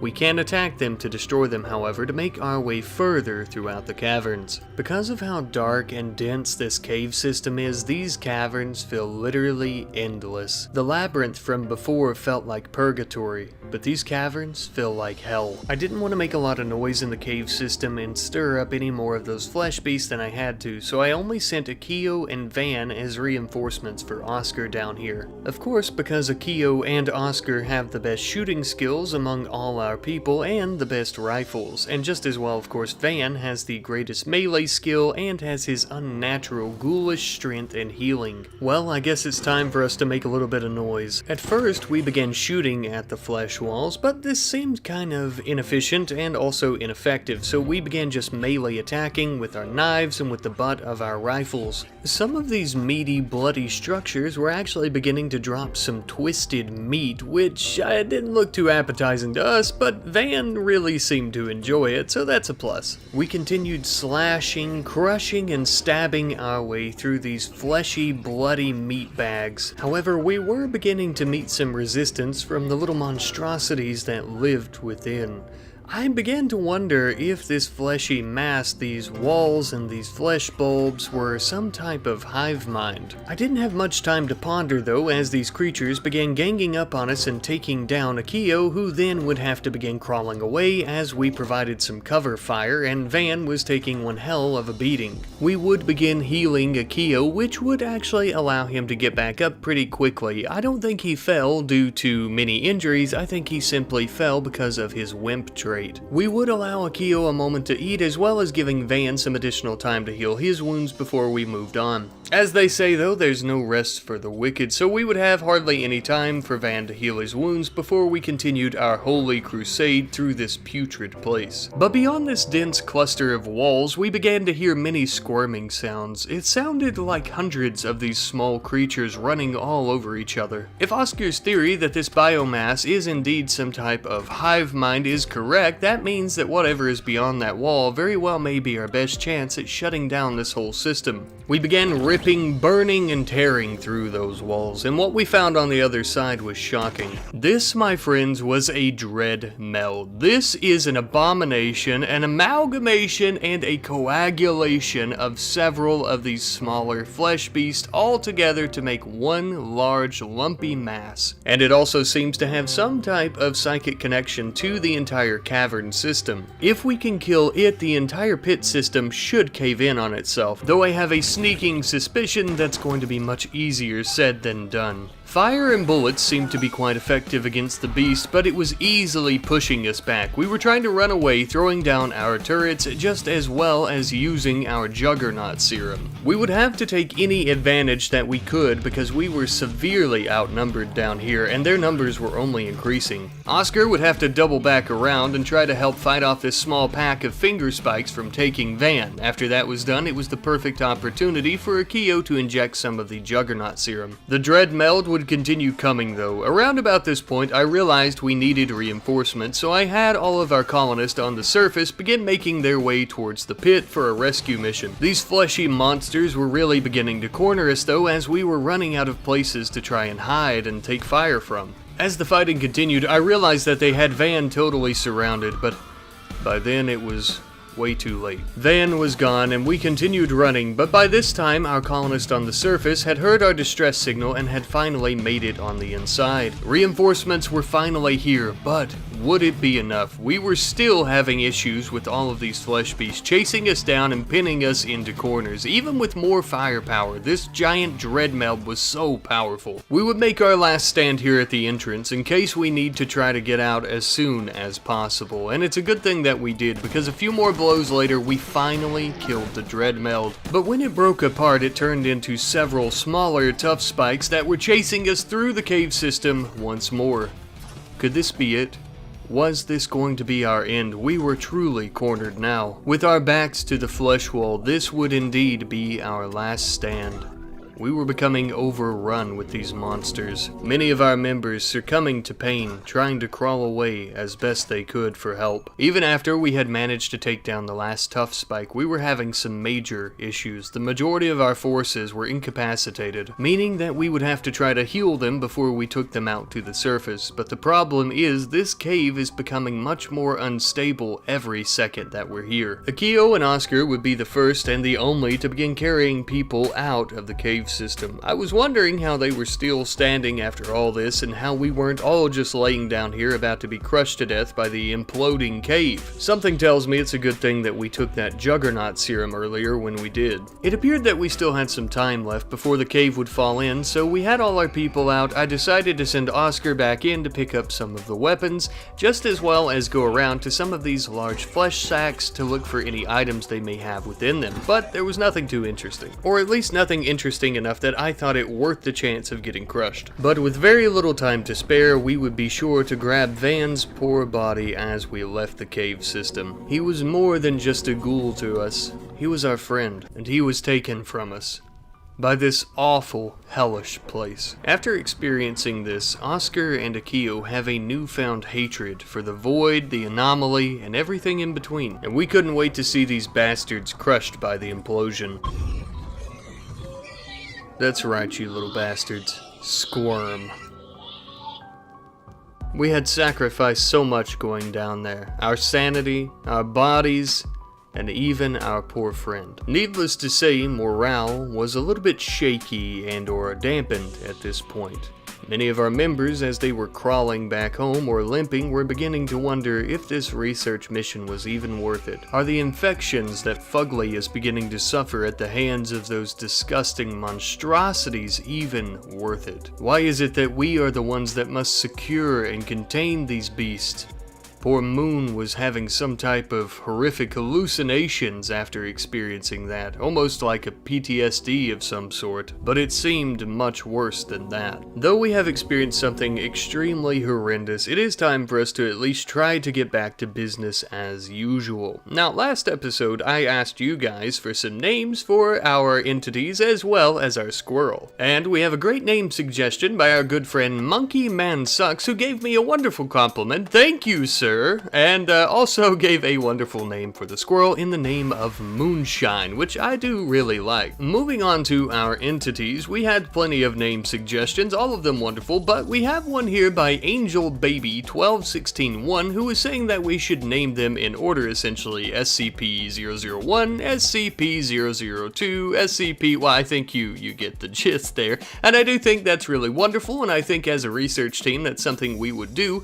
Of course, though, with that being being said, with that being their official names, I still want to give them some nicknames that you guys have left as well. For example, Trashy973 here says that we should name our very first SCP, SCP-001, the Sight Stealer. We should name him Toothless, because, well, it kind of looks like a Toothless, and it's kind of cute. And you know what? I totally agree. I like that. A wonderful name for a less than wonderful creature. Speaking of which, next up we have our Gore Hulk, and this is a comment by Eham Hissan 2451. Apologies, I've probably butchered your name, but you said that we should name the Gore Hulk the Hedgehog, and I really like that name as well, and I think that one is extremely fitting. Not only because he has spikes in his back, but also because he uses them for defensive purposes. The last of our SCPs that we're going to be naming here today is from our friend B Pope Po 9982. Sorry, I probably butchered your name as well, but you didn't specify really which one you'd like for me to name. You were just saying that I should give them all some cute and cuddly names like Rainbow, and I like Rainbow for our little skeleton shambler here. I think it's very fitting of him and very becoming. Now we finally have their nicknames and their official names in order, though I have yet to name our two flesh beasts that we also have in captivity. I'll wait on you guys to come up with some names for them as well,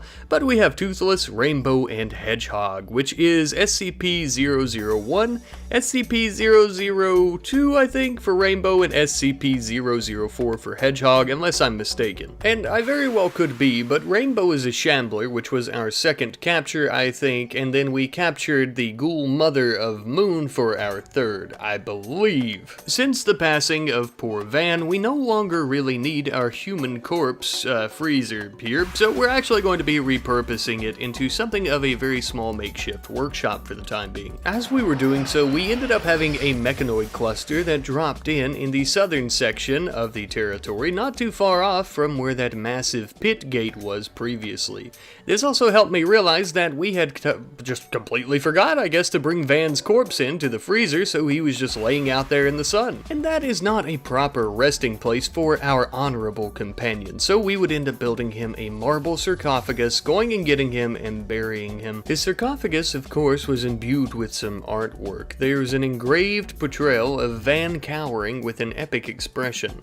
Van is practically surrounded by goblins, and this essentially portrays the time that they were out taking down the Imperial encampment, and then as they were coming back home they were ambushed. An interesting choice for the artwork. At this point we had a shaman merchant that was at the base that was looking to trade from a nearby tribal faction, and we didn't really care about trading with them, but I had planned on using them for something much bigger and much more extreme than trading, I'll say. We decided to send the Keo out to provoke the mechanoids to attack us, but they wouldn't actually attack us because the tribespeople were literally right there, and that way they could try and take care of our little mechanoid problem for us. Now, needless to say, the tribespeople were heavily outgunned as they had bows and arrows and basically were just throwing rocks and sticks while the mechanoids were using literally space-age lasers. Of course, though, the tribespeople had the mechanoids outnumbered about a zillion to one, but don't check my math on that. To my surprise, many of the tribespeople actually survived that little onslaught. I figured that more of them would have died, but I suppose that's more to kill the rest of the mechs, or so I thought. But after the actual walking mechanoids were dead, they didn't really seem to care anymore, and as the rain came down to put out the fire,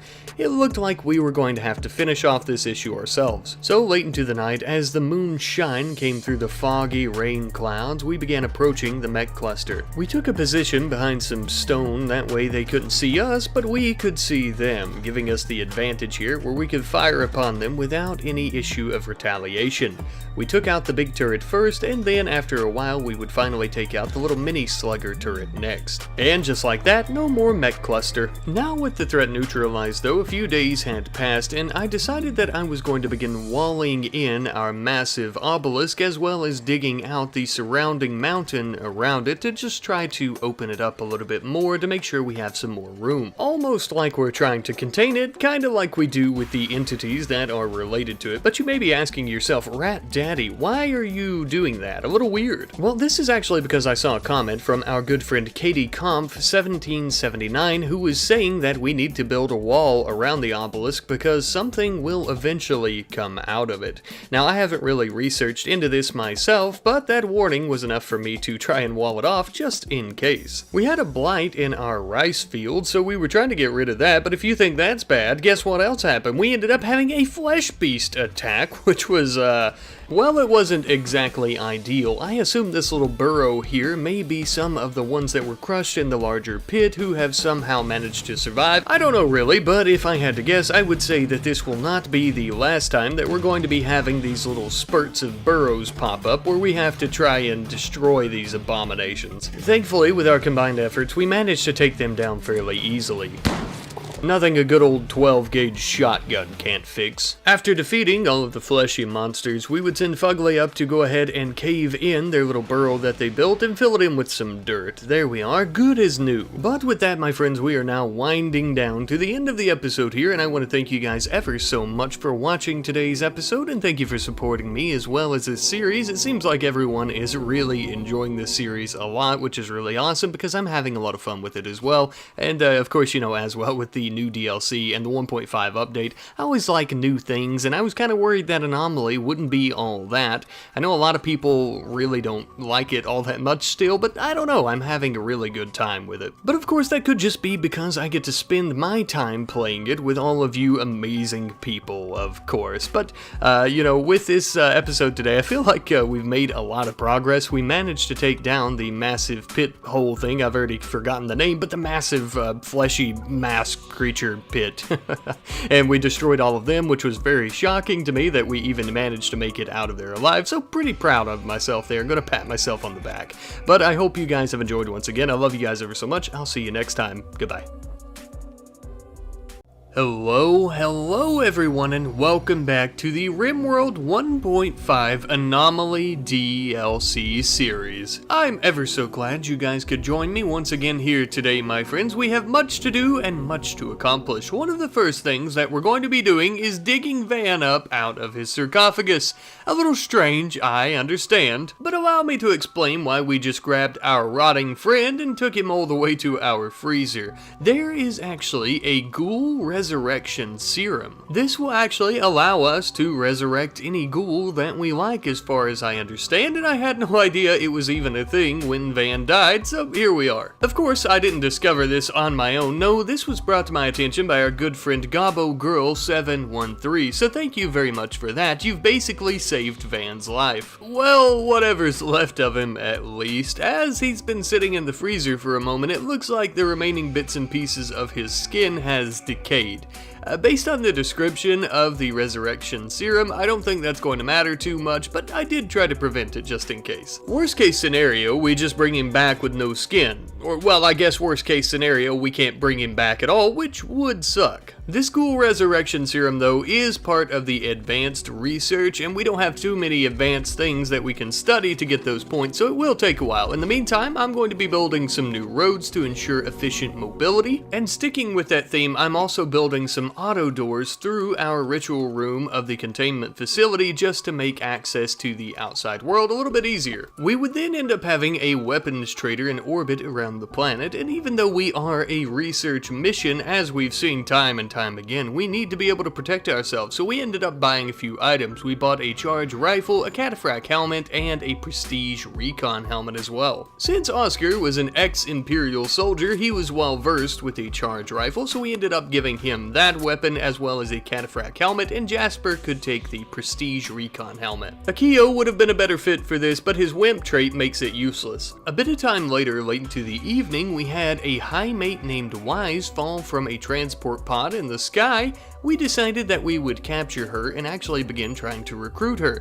Now, I was planning on rescuing her, but since she's incapable of violence, it doesn't really matter. As you can see, she's not very good at most things, but her social skill is unbelievably high, almost the max, so she would make a perfect warden, and also she could clean our floors. As attempting to recruit her would begin, just as well as our extensive research into the anomaly would continue, I decided that we needed quite the upgrade on our storage room as well as our workshop. The large cavern that we had dug out just below the prison last episode felt like a very fitting place for a much larger workshop and storage room. We were, however, interrupted when we received notification of a psychic ship that had fallen from orbit and a chunk of it had landed nearby, causing a psychic drone. From the base we could see it illuminating the dark just in the distance like a beacon of light. However, this beacon of light was sure to give us some pretty bad headaches in the very near future, and just as well it's hard to say what that psychic drone could do to any entities. It could attract them or it could repel them. We need to get rid of this. As the rain fell and the thunderstorm, our people would muster up the strength to go over towards the psychic ship and begin trying to murder all the mechanoids that had inhabited it. And for the most part, I'll say that this was extremely successful, but that's mostly because the other two Scythers were fighting some visitors that had tried to leave the area. But they weren't doing so hot against the mechanoids, so we decided to come in and give them a helping hand with our firearms. Just as fast as they came out of the ship, we sent them straight to hell. Then we would begin attacking the ship itself, easily destroying it not too long after. There we are, no more psychic ship, no more headaches, no more worries. Now this brief little skirmish made me realize that we need a safe place for any of our injured members to go and rest so they could get healed up, so we began repurposing our old storage room as a makeshift hospital. It wasn't much for now, but at least it was a clean space where we could try to tend to wounds, maybe perform some operations if need be, and of course in the future we can always upgrade it. Now with that construction project taken care of, we could focus our efforts on building some shard beacons. Now if you remember, these beacons actually increase the positive outcome chance of any of these psychic rituals here. Something that would be quite useful as we were now going to provoke the void with another ritual. We could feel the beacons amplifying the power and the darkness of the ritual. The void could really hear us now,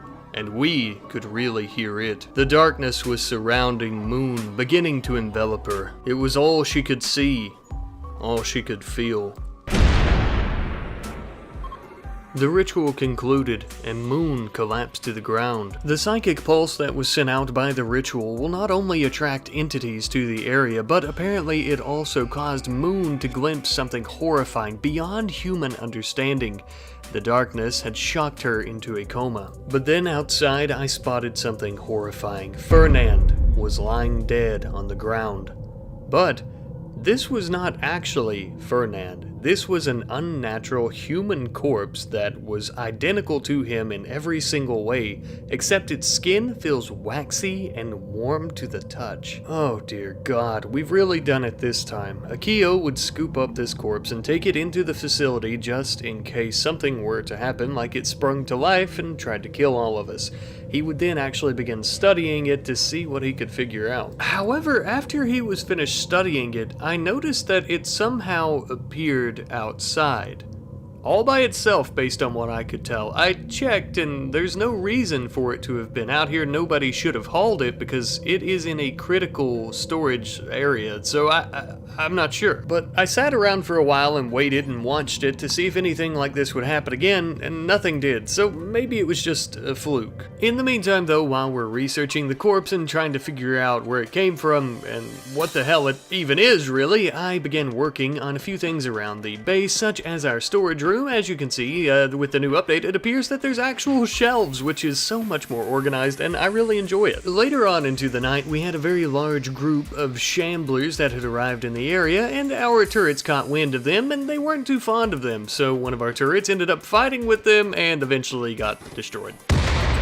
That's okay though, because we can replace that turret. We would actually come in to try and finish the job for the turrets, that way we don't lose any more of them, and also of course it'll be much faster this way, and so it was. Once that little kerfuffle was finally over with, we had finally managed to recruit Wise the High Mate into our ranks as we discussed before, and also like we discussed before, her skills weren't that great, so really the only thing she was good for was cleaning up our ritual room, but that's fine, somebody had to do it. However, immediately after this, shit got really weird. There was a gray flesh tentacle lying in the hallway of the containment facility. The tentacle itself was quickly discovered by Oscar. It resembles human skin stained gray by tiny metallic particles. It must be slot off someone during flesh liquefaction. Someone here may not be what they seem. One of our people are no longer human, or it's very possible that they were never human to begin with. But who could it be? Perhaps it's Fernand. There is literally an unidentified unnatural corpse that is identical to him just lying around. Or perhaps it's Moon. She does have some very concerning interest with the void and the anomaly. Or could it be Oscar himself? A good way to stay ahead of any accusations could be by pretending you were the one that found it, not that it came off of you. We would have Akio begin studying the gray flesh sample. After doing so, he realized that it actually carried a specific biosignature. If we could study enough of these, we could actually learn to detect that biosignature in our samples, and we could actually try to sample every single colonist that we have here. Thus, we would be able to find out who is the imposter among us. No pun intended. In the meantime, though, we're also going to continue our extensive research on the unnatural corpse. After doing so, we did realize some more information about it. Apparently, there's an Archotech shard at its core that is psychically linked to Fernand. It will rebuild itself if destroyed and teleport any distance to be near him. However, with enough research, Akio should be able to determine a way to destroy the shard. But, you know, we're doing a lot of research into these entities and the anomalies that we're seeing. Something else I decided to do for at least a little while was some more construction, such as building a small but beautiful little library for our people to go in, enjoy their books, and just kind of relax.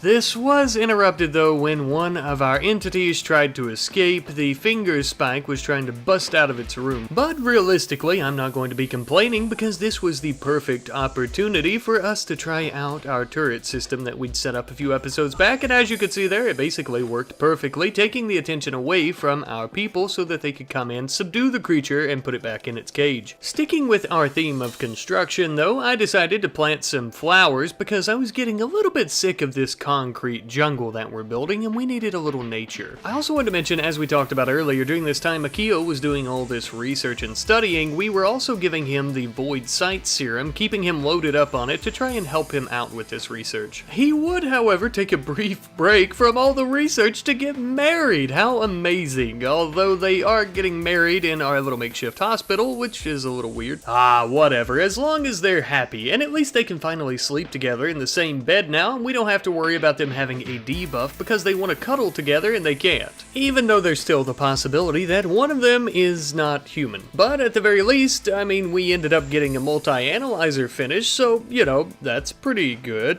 But actually, we can't build it because we don't have near enough gold.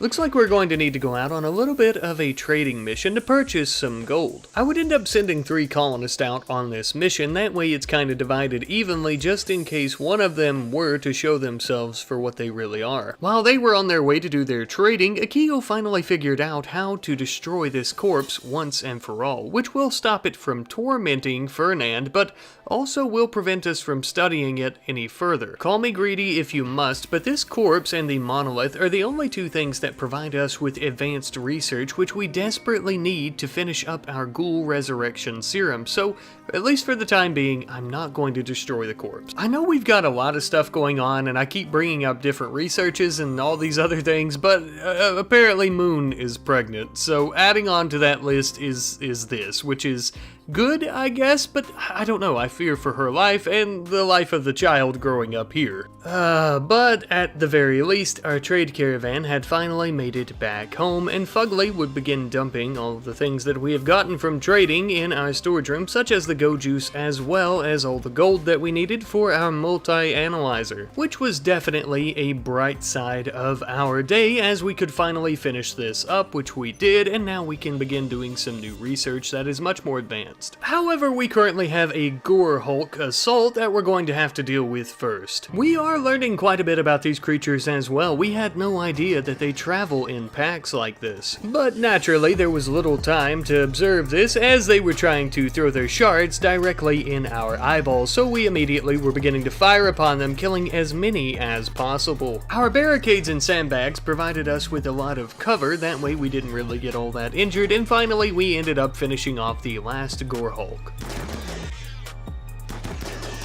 Ah, finally safe at last. Funny enough, we would actually end up butchering one of these gore hulks. I realize that's a little bit strange, but we don't plan on eating it. It actually drops twisted meat, which is a key component in creating ghoul resurrection serum. And no, I haven't completed the research just yet, unfortunately, but I'm just trying to be prepared. Some days later, Fernand began expressing to the others that he feels the unnatural corpse growing rapidly stronger and possibly even beginning to form some type of consciousness. His claims, however, would be shrugged off by the others, especially Akio, who was very keen on studying the corpse, and their decision to ignore Fernand's concerns about this unnatural corpse that had its hold on him would end up being a devastating mistake.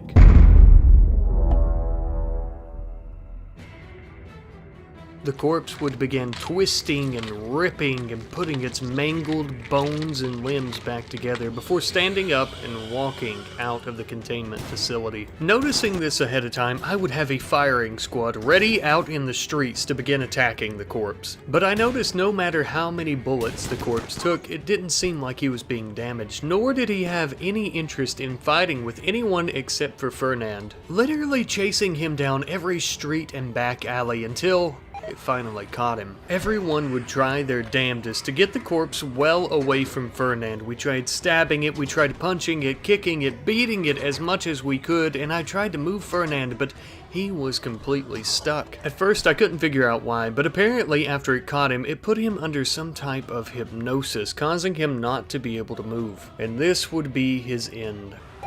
Fernand had died, but something even worse had came from his corpse. A dark, levitating creature that appeared abstract almost, with a sharp metallic body sprang from Fernand's corpse. This repugnant, malicious bastard was extremely strong and extremely deadly. Within just a few hits from its sharp, jagged edges, many of our colonists would fall. Faced with such an overwhelming foe of this magnitude, we would have to run in and grab our colonist and run into the containment facility to try and keep them safe, as well as having Wise and Moon run into the dining room for safety. As we were running away, poor Moonshine the squirrel was coming out, and I didn't notice until it was too late. Thankfully though, the squirrel did not die. Not yet, at least. Since everyone was safe for a moment, I took a second to just kind of read about what this creature was. It is apparently a nightmarish bladed creature known as a metal horror. It appears to be some type of parasite since it comes out of a host. Based on this information, it appears that Fernand very well could have infected others. Based on this as well, I think that he may have been the imposter that was just among our people here, and his own Archotech corpse killing him may have activated this. I don't know, but it seems like those two worlds may have collided. Nevertheless, we would need to deal with this creature. As we had Moon running to the containment facility, Jasper would pop out and one final bullet would finish it. It would appear that all the damage we had inflicted before, especially the fire, had taken its toll. For the moment, because we don't know if the metal horrors are finished with Fernand's corpse, if there's more that could infect us, we left him.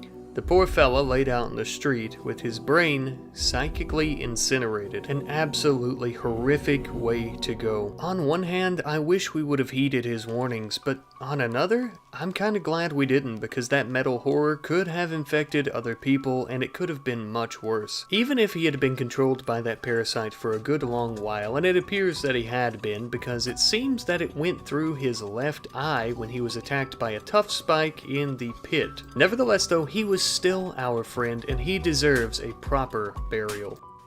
And so that's exactly what we intended on giving him. Our poor, brave companion, finally laid to rest. Fernand's tale is one of heroism and bravery, as I mentioned, but it's also a tale of caution. We need to take this more serious. We need to start listening to our people, because the void is not a game. It is not a joke. We would end up having a funeral for poor Fernand, one that was specific and catered to his ideology, which is an ideology that many of our other members actually followed. He was a friend to so many. It was already hard enough, but especially for those those who shared his ideology. The only thing we could really do now was celebrate his life and try to keep our morale high. The funeral ended up going quite well. I only hope that the mood buff that they receive from this will help them find peace. What we need now is a sense of unity, not only so we can all survive, but so we can finally finish this research mission. I worry that the recent events that have unfolded could spark some type of animosity between our colonists. Some, such as Jasper and Moon, who know that we need to finish our research mission, and others who may very well want us to just completely shut it down. Fear is always a good motivator, a driving factor in everyone's lives, especially fear of the unknown. Something that very well could control all of our inhabitants and their minds. But fear ye not, my friends, as long as we continue having people around who are willing to research and dive deeper into the anomaly and into the void, we shall continue our extensive mission here and we shall discover the secrets of the void. About a day or so later, we ended up having a weapons trader that had stopped in. We ended up selling them some of our shabby weapons like our bows, our clubs, our knives, and in exchange we ended up purchasing a prestige recon helmet, again from Moon, as well as a Hellcat rifle for Fugly. Slowly but surely turning this ragtag research team into a proper fighting force that can secure, contain, and protect. Just yet another milestone closer, of course. I must say that I'm quite glad we ended up having that trader and that we ended up buying a new rifle as well as a little bit of armor, because as we were expanding our storage room, we ended up receiving notification that we now have a raid from the Exodus Empire. It also appears that they are literally dropping in right on top of our heads, right in our storage room. As one might imagine, that was extremely no bueno, so I had our colonists rush into the storage room to begin dealing with the threat. I was very afraid because these are elite warriors. Oh. Never mind. Now, I will say their warriors that had landed outside were actually giving my turrets a bit of a run for their money, so I would send our colonist out so we could deal with this threat head on. After doing so, we began unloading our magazines into both of them as much as we really could. Jasper took out his knife and stabbed one in the old gullet, killing him with a fine green mist. The other was a bit of a pansy and tried to run away, but we wouldn't allow that to happen. We couldn't just let them go back and tell their superiors about our defenses. No, we would have to finish them off once and for all. We are truly now a defense force worth mentioning. Just don't mention it to the Empire. But my friends, as the episode winds down to a halt, I would like to thank you all ever so much for watching today's episode. I love you guys ever so much and thank you for the support as always. I know I say this kind of stuff at the end of every video and then I go into this rant about how I always say this stuff at the end of the video. Sorry, it cracks me up. I'm being self-aware at the moment, but I do appreciate you guys. I do love you guys. Today has been quite the productive episode, I'll say. A bit of a strange episode, and we've experienced quite a few losses this episode as well, but we are going to stay on our feet and we shall continue our mission to secure, contain, and protect. Until next time, goodbye. Hello everyone, and welcome back to the RimWorld 1.5 Anomaly DLC series. Today, my friends, we will be accomplishing a personal goal that we've been looking into doing for a little while now, but before we actually begin getting into all that, I want to say that I've added the HD Pawn Textures mod once more into this series simply because I like the way it makes the pawns look, but it is still out of date. It's only up to 1.4, so if you decide to use it, keep that in mind. As you can see here on this comparison I done with Akio, there's actually quite a big difference in how it makes them look. It does not change the textures of weapons or clothing, but even with the pawns with a more HD texture, I feel like it makes everything look better. Now for our first construction project this episode, we're going to be removing the walls between the research room and the library, and thank you to our friend Dazon1602 for reminding me that the library needs to be in the research room to speed up research.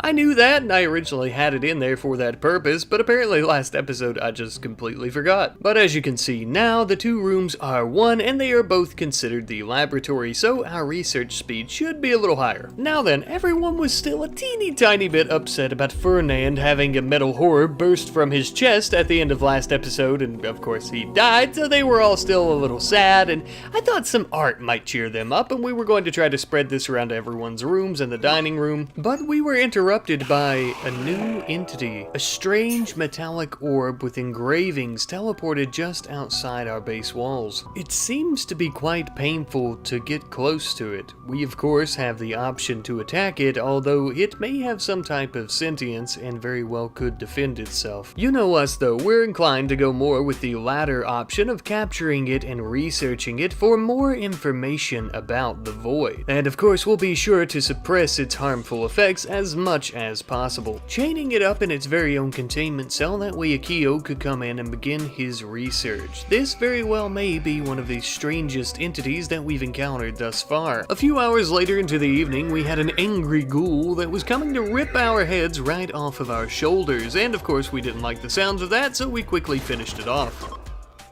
Now, we're not going to be feeding this ghoul corpse to our trees. The big goal that I was talking about in the beginning of this video is our ghoul resurrection serum, which we're actually pretty close to completing, so I think I'll keep this one around as well. Of course, we'll raise Van from the dead first, and then maybe this one. Then, after some time, it would appear that Akio has finally learned the purpose of the sphere. This sphere seems to be a weapon of sorts. Its only purpose appears to be to inflict pain on those around it. With time, Akio believes that we may be able to harness this power and or the sphere to use to our advantage, but keep in mind, if this thing is a weapon, someone or something had to have sent it here. But as our research continues, so does the internal drama of our colonist. It looks like Oscar and Wise are now lovers, but Wise was actually in a relationship and had a husband. I had no idea, but apparently I guess she's cheating on him. Then we would finally finish our extensive research into ghoul resurrection serum, meaning that we can finally make it. Or so I thought. It turns out the serum lab actually requires some more bioferrite than we have. But not to worry, friends, because the Rat Daddy's always got a solution. You see, for quite a while we've actually had bioferrite harvesters unlocked, and so we're going to be building one in each of our entity's containment cells to try and harvest some from them. I'm not going to lie to you, I find it quite poetic, to be honest, that the flesh beasts are what killed Van down in the pit, and yet here we are stealing their life force to try and bring him back, so to speak. An eye for an eye. Now, that's not to say that these machines didn't come with their own set of issues. They actually very much agitate the entities that they're sucking the bioferrite out of, and thus really pissing them off. Because of that, the Gore Hulk actually needed a shard inhibitor installed in its containment cell to try and make sure that our security was up to snuff. For the time being, I only built 5 of these, one of each for our organic life forms. However, later on you'll see I ended up building one for the sphere as well. Speaking of which, Akio's research has now enabled us to use this as it's intended, as a weapon. Once activated, the sphere will actually teleport to the chosen location, hunt down any enemies there until it's finished and it chooses to return. A little while later into the night, I realized we were actually beginning to have some power problems because of all those harvesters that we hooked up to our SCP entities. So obviously we're going to need to generate some more power. Now, we could build more wind turbines or solar panels, but I think a geothermal generator should do the trick. And now I will say, in a few moments you'll see in the video why, but I am extremely glad that we ended up building this when we did, because shit hits the fan pretty quick. In the meantime though, Akio's research has helped us understand more about this unknown sphere. Apparently, when we use it as a weapon, there is a chance that it will attack us as well. I'm very glad we didn't use it before finding this out. Speaking of which, we actually have a raid from the Miasma Slickers, which I think may be the perfect opportunity for us to try out this new weapon. Akio would enter the containment facility and began prepping the sphere. And this spherical metallic monstrosity would waste no time absolutely obliterating the raiders. We didn't know that it had this much power. We could see the massive explosions in the distance, distorting reality itself. The raiders began fleeing the area, what few were left, as many of them were mangled and shredded on the ground. We were very excited to see the work that the sphere had done, until it started teleporting back towards the base, and we had to try and run away before it got to us. Now, I can neither confirm nor deny that it was trying to attack us, but it sure as hell looks like it was at the very least following us. But it eventually returned to the location that we sent it to, and it seemed pretty passive, at least for the time being. Now that its rampage is completed though, I let it sit for a while, and once I was sure that it wasn't going to attack us, I would send Oscar up to retrieve it, and then we would put it back in its holding cell. It is a weapon, so there's a possibility that maybe it functions on some sort of timer. I also wanted to briefly mention during that time as we had that raid, we also had a mech cluster that dropped, though there were no actual mechanoids except for some turrets and a psychic droner, which we'll deal with at a later time. For now though, we have bigger fish to fry. We had something extremely strange that began happening. An unnatural darkness was supposed to begin surrounding our area, but it would appear for the time being that it hasn't happened yet. Something even more strange, Moon went into labor literally right after this happened, almost as if the two events are connected.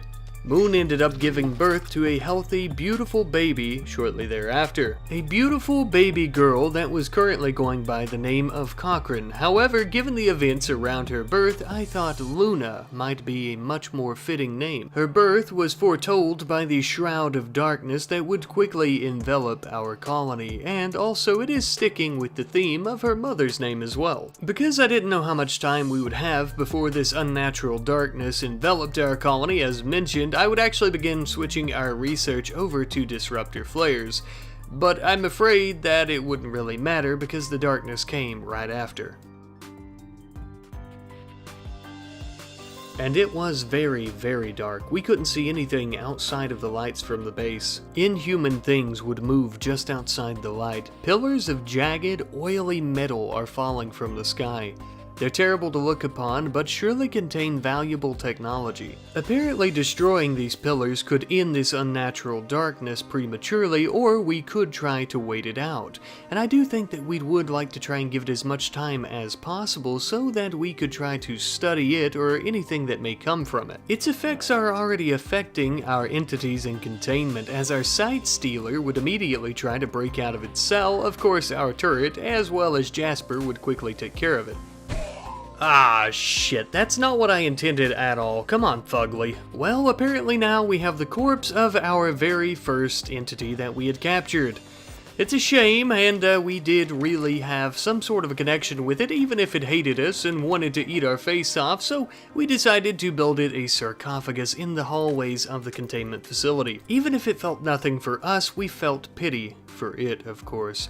The sarcophagus also had some art on it. The art engraved on the wooden sarcophagus apparently portrays Akio's efforts of trying to study the Sight Stealer. Very fitting, I'll say. But now not only do we need a new entity for that cell, but I would like one that is associated with this darkness, so I decided to gather everyone up, and I was going to send Oscar out into the darkness to see if we could find one of these entities that were supposed to be out there moving around just outside the light. Apparently they will attack us, so I decided to bring about 4 people just in case that were to be true. And a bit of a spoiler alert, it was indeed true, but not exactly how I thought. It was so dark we couldn't see the monster that was attacking us, and we do believe it to be quite small, as it didn't seem to rip Oscar's head off, but merely scratch him. And since every effort to try and capture or even see one was completely futile, I decided to bring everyone back into the light away from these unknown creatures. But even being in their vicinity for a short period of time seemed to give Fugly some type of dark visions that she couldn't break out of. This darkness is interesting indeed, almost like it has its own consciousness or sentience. These creatures that we're warned about could very well be the darkness itself. However, much larger organic creatures known as Noctul would end up attacking us sometime later. Allow me to make things a little bit brighter for you here. All we could see from a distance were their yellow glowing eyes moving very rapidly through the darkness. These creatures were like nothing we had ever seen before. They very quickly began running through our defenses, and they even began chasing us back into our containment facility. This would, however, give us ample opportunity to defend ourselves, as it split the monsters into groups of 2. We ended up killing one and we downed another, taking it prisoner. Although studying this big beautiful bastard will have to wait, as we have 2 more outside that need to be slaughtered. I did notice they were trying to stay out of the light as best they could, only coming out of the shadows when they thought they had the opportunity to attack our colonists. This would eventually lead to their defeat during the battle, and we killed one and captured yet another. I immediately noticed something very interesting about these creatures though. They have light exposure, which will actually increase or decrease its seriousness depending on how much light there is in a room. Basically meaning that these creatures are extremely weak in the light. Initially I read this incorrectly, so I turned all the lights off in the rooms, which didn't work out and our colonists were getting attacked by the darkness itself, but then I opted for some dark lights instead, which unfortunately still caused the same amount of light exposure, but I don't know, they look nice I guess. Now, by this point we had also already generated plenty of bioferrite, which does mean that we can finally begin working on our serum laboratory. I ended up putting it in our workshop for the time being, even though the actual laboratory probably would have been better, but I digress. And now with the proper tools at his disposal, Jasper would finally be able to finish our ghoul resurrection serum. With this vial we can, and we will, and we did, bring Van back to life. Finally reunited once more with one of our original crew members. Now those with the astute eyes among you will probably notice that Van is not currently able to walk, and that is simply because he has a resurrection coma that's currently affecting him.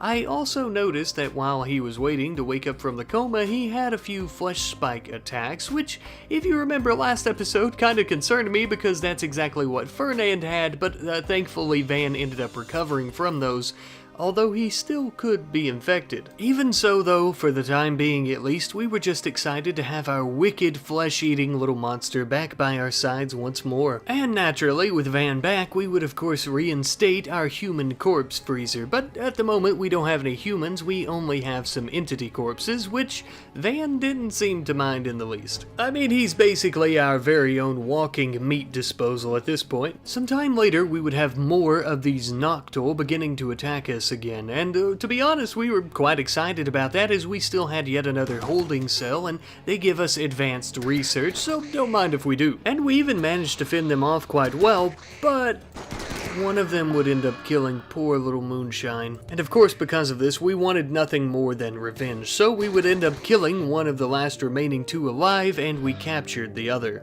Poor little Moonshine. We would end up burying him next to our solar panels just in the northern section of the base. I'm sorry I let you down, little buddy. The travesty of Moonshine's death did help me realize that we don't actually have a proper place for our people to worship their gods, so we would actually end up building one for our main religion, but of course it is open to any religion or ideology. Sometime later though, we were once again being attacked by these dark beasts of the shadows. They had once again split into groups of two, with one of them taking itself out on our traps and the other actually began chasing many of our people through towards the monolith. We would try to gather up in a group so we could take it down in a little firing squad, and this ended up seeming to do the trick.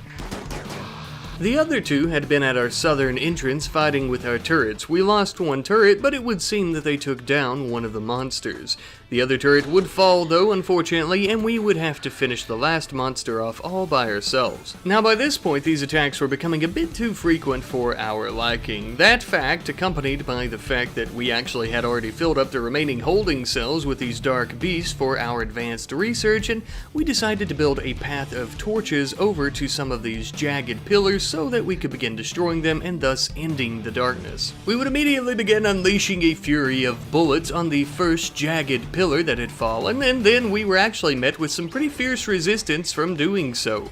The dark beast came out to try and defend it, although we ended up defeating them as well before moving on back to the pillar. With this first pillar down finally, we could begin to see that the darkness was starting to waver. We would end up starting to build a torch path over to the second pillar that had fallen, that way we could make it without being attacked, and immediately begin firing upon it as well. Of course, once again, we were met with some swift resistance, but they weren't too big of a threat, and we took them down relatively easy. finally finishing the job on this pillar shortly thereafter. Now, the last remaining pillar that we knew of in this abyss of eternal darkness was pretty far away, but we would end up trying to build a torch path there nonetheless. It would just take us a little bit longer. However, as we were doing this to try and get there, we actually had the darkness begin wavering on its own. Looks like we've been in it long enough that it's just kind of dissipating. Now, don't get me wrong, I'm very happy that we survived through this darkness, this plague that fell upon our land, but I was a little bit sad that we didn't get to destroy the last metallic pillar and try to get whatever technology or resources it had within, as it would appear that it folded within itself and somehow vanished into thin air. We may no longer have any pillars to destroy, but we do have a whole freezer full of these nocturnal dark creatures for Van to snack on. But something else that we have is the mech cluster that still needs to be destroyed because the psychic droner is getting worse and worse as time goes on, and eventually it's going to cause all the ladies in our colony to begin having mental breaks. So I would send several of our colonists in, guns blazing, trying to hide behind this wall here to get the jump on this Inferno cannon. I did realize about halfway through this fight though, if I get close enough to the Inferno cannon, it can't shoot at us. But it will actually explode. I knew this from before, but I tend to be a little bit forgetful, so this became a little bit of an issue later on, unfortunately. Thankfully though, I managed to get my colonist away from the explosions in time for the most part, and eventually we had began taking down the remaining Inferno cannon. The only thing left after that would be the mini slugger turret, which also would fall to our might very quickly. This was obviously much easier said than done, because those Inferno cannons pack quite a punch. Jasper and Akio were lit on fire several times, and we would have to extinguish them and begin tending to their wounds, while Van here started beating the shit out of the psychic droner itself before Fugly finally chipped in. After a bit of elbow grease and some time, we had finally taken down the psychic droner, and no more headaches for the ladies of our colony. The job was done. Ah, just another drop in the bucket of the amount of enemies that have fallen by our hand. Although there was a bit of a complication, Jasper ended up having an infection in his torso. I was quite worried about this, so we ended up using some of the Glitter World medicine that we had in storage, and thankfully his immunity would begin spiking very fast. But while we have some of our people in the makeshift hospital here, I thought maybe we should begin testing them for their imposter gray flesh genome, whatever it was, and basically we started doing that, and none of the three that we tested, even Moon herself, who was our primary doctor, tested positive for this. So unless the doctors are lying, which is indeed a possibility, Jasper, Fugly, and Moon are all clear from having a parasitic metal horror within them as Fernan did, but we still need to test everyone else just in case. In the meantime, I would have Jasper whip up yet another ghoul resurrection serum that we were going to test on the one ghoul that we put next to the hill here after we killed them, and we brought them back to life, of course, as was intended.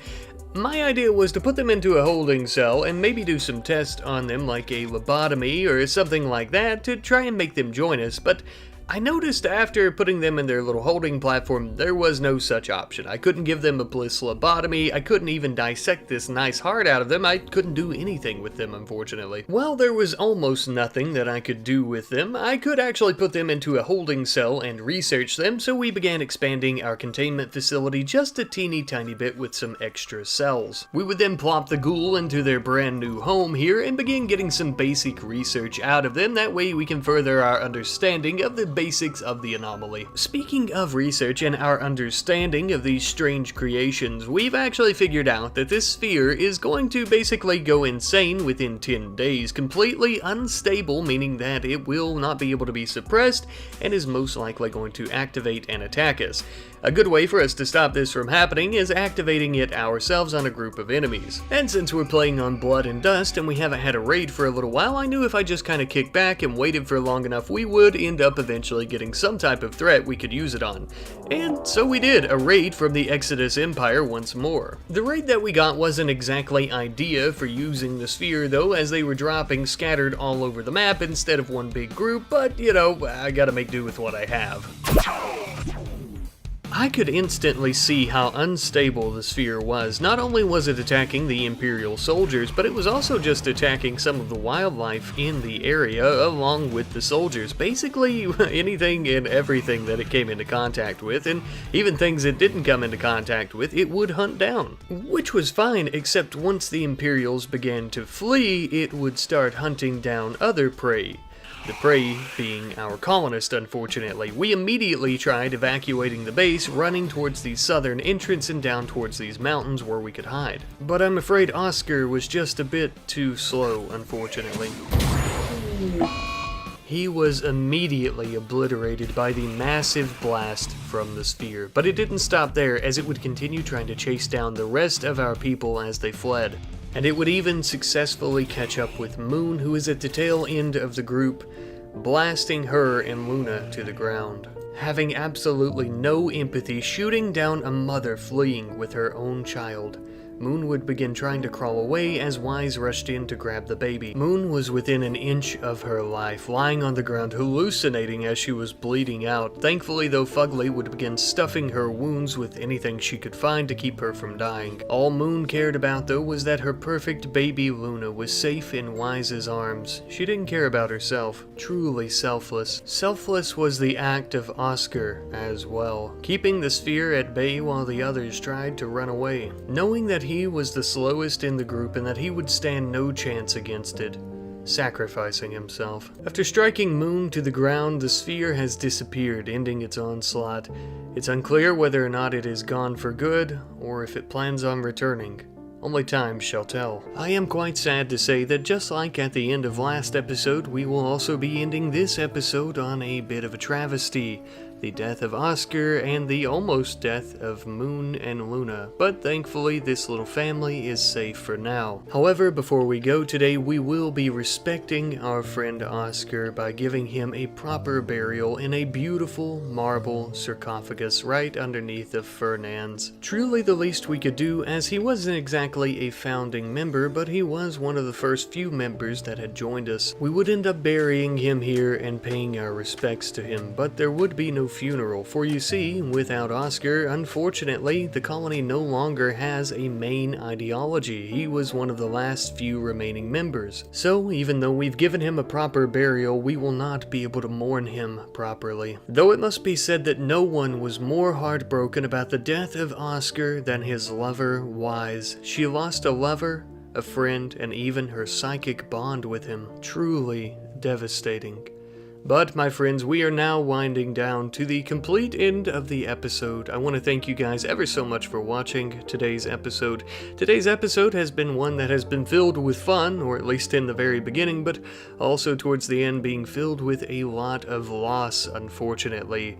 But these things happen when you are dabbling with the void and the anomalies that come with the void, as well as all the entities. Of course though, as we've said time and time again, it is not a game, it is not a toy, it's nothing to play with. It is only to be researched and hopefully, maybe, just maybe, harnessed in the very near future. But our mission will drive on, we will continue pushing through. I love you guys ever so much, and I will see you next time. Goodbye. Hello everyone, and welcome back to the RimWorld 1.5 Anomaly DLC series, where we are still currently coming off the back heel here of what happened last episode, with Moon almost dying, as well as Luna and poor Oscar actually dying to the metallic sphere entity from the void. Now, of course, those events were very devastating, but I do want to try to move on and maybe get to some more joyous things, like the new mod that I've added that is Name Your Entities. As the name would suggest, this mod will actually allow us to give our entities proper names in the game instead of me just calling them by their names. To begin with, and to test out the mod to ensure that it's working correctly, I would go ahead and give Hedgehog as well as Rainbow their proper names, and yes, indeed it does seem to work. Next up, we have the name for our finger spike, and we're actually going to be naming this little fella Flamingo. But of course, I didn't come up with this wonderful name. No, this was given to me by one of you guys. In particular, this name was given to us by MewCoYT, who is saying that because of the strange tentacle tail with the spike on the end, it kind of gives it the appearance of a flamingo, and I agree. After that though, of course, we also have the name for our tough spike, which is going to be Meatball. And of course, this splendid name was given to us by our friend Mr. Dax. No reason stated, but I would think that it's pretty obvious, to be honest. Though I will say, in my professional opinion, I think he looks a little bit less like a meatball and probably more like a hot dog with some tentacles or whatever those mandibles are. Now, as for our dark, frightening creatures from the abyss, for the time being, I am going to leave them unnamed as I'm still trying to catch up with some of the names that you guys have left for our other creatures. This will give everyone a good bit of time to get their own names in from the last episode as well. Sometime later though, we would have a wet, dreary drifter that would approach the base not too far away. And I know, I remember what we said about the last drifter that we took in, so I took that into consideration, of course, but this drifter seems to have some type of disease or ability that will actually allow him to resurrect from the dead, which kind of makes me think he sounds more like an entity than a drifter. Well, because of that, I decided to try and arrest him instead, which didn't exactly work out.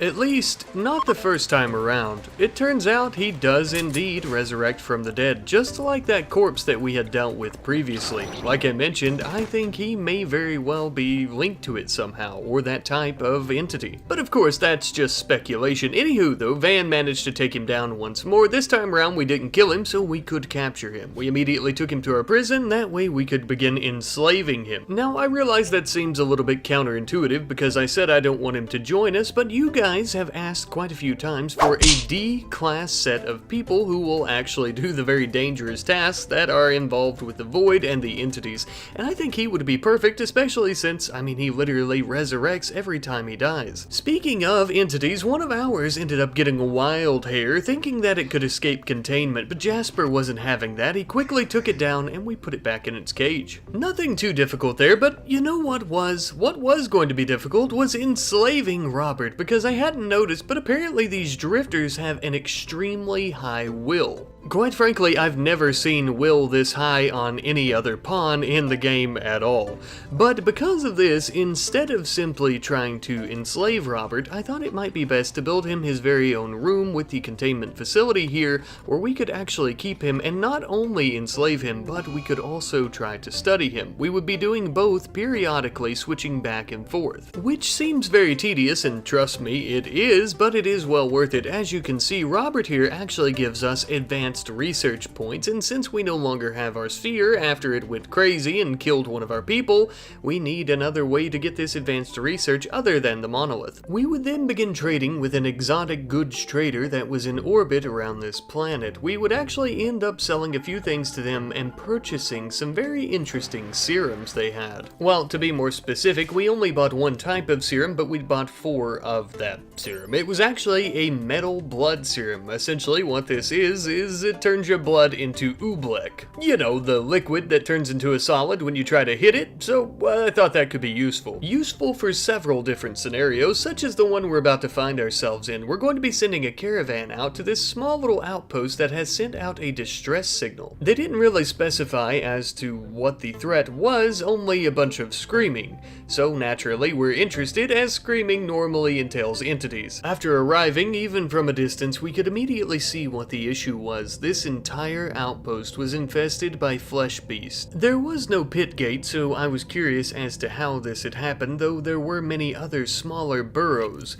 I believe because of the vicinity of this outpost to our main base and the pit gate that we had when it collapsed, maybe these creatures are coming from those same caverns and creating these very small burrows before they come up. Well, in that case, I suppose I'm very glad that we brought our new metal blood serum with us in case we need it. Spoiler, we end up needing it. For you see, though there are not many of the beast, I got a bit cocky and Fugly got pinned down by 2 of them, unfortunately, getting stabbed a few times. So I would have her take the serum to try and avoid any death in the very near future. We will need to be extremely careful with our Hellcat rifles though, because this serum makes them succumb to fire much easier. And as we all know, fire is a very useful tool against these flesh monsters. We began filling in all their little burrows before going throughout the base, trying to destroy as much of these walls as possible castle looking for anything that may be salvageable or useful. We would encounter a couple of these flesh sacks, but they didn't have too much of interest within them, a shard, and then the next one that we encountered had a dead person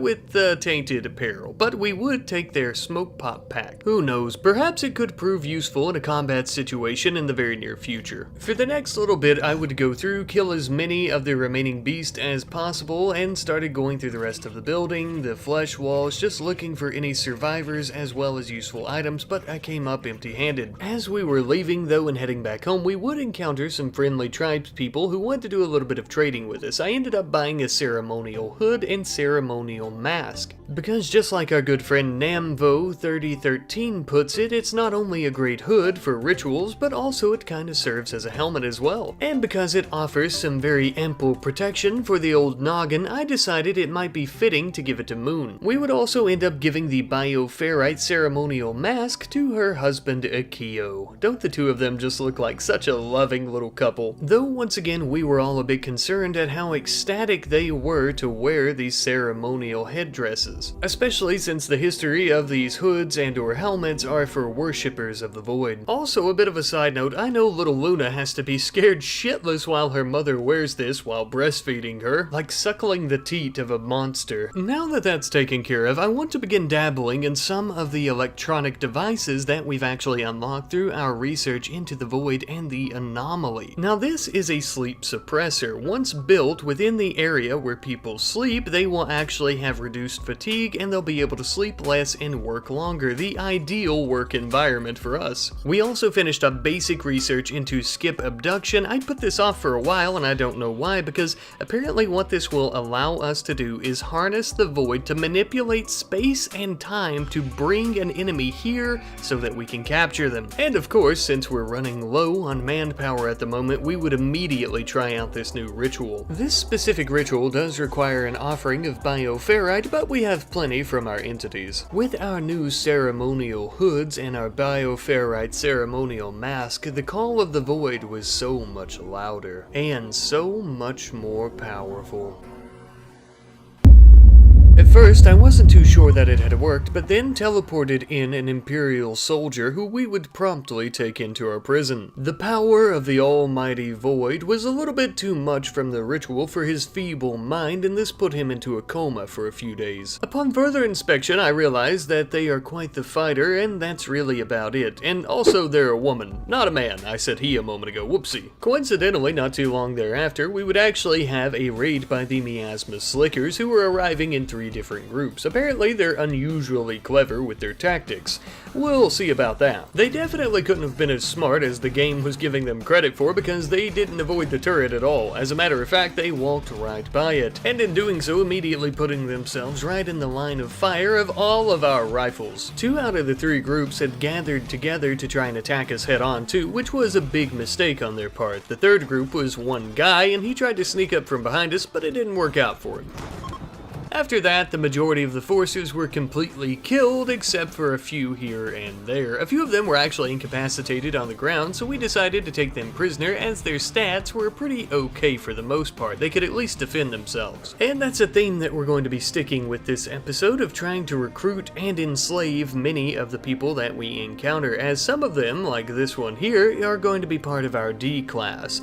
Thus, they have been enslaved. We would end up, of course, making a pretty little necklace for them to wear as well. Much of the day-to-day work of the D-Class is just cleaning up some of these containment cells, nothing all that dangerous, unless an entity somehow breaks out, which does happen pretty often. Now, the other person that we had taken prisoner would actually end up being recruited instead of enslaved, and this person would join our security team instead, helping us secure, contain, and protect. Then, after that, we would actually begin researching on how to make our own metal blood serum. This way, we don't always have to buy it from traders, and we could just kind of whip it up in-house. Once we're able to do that, they would be perfect to take out on missions such as the one we're embarking on right now to a nearby farming site. We plan on attacking the farmers, killing as many as we can, but hopefully none of them, to be honest with you, as I would like to have them join us in Harmony at the Foundation, either as D-Class or as our own security. Of course though, only the toughest may join our security team, so we must try to kill them at the very least, and the survivors can join our ranks.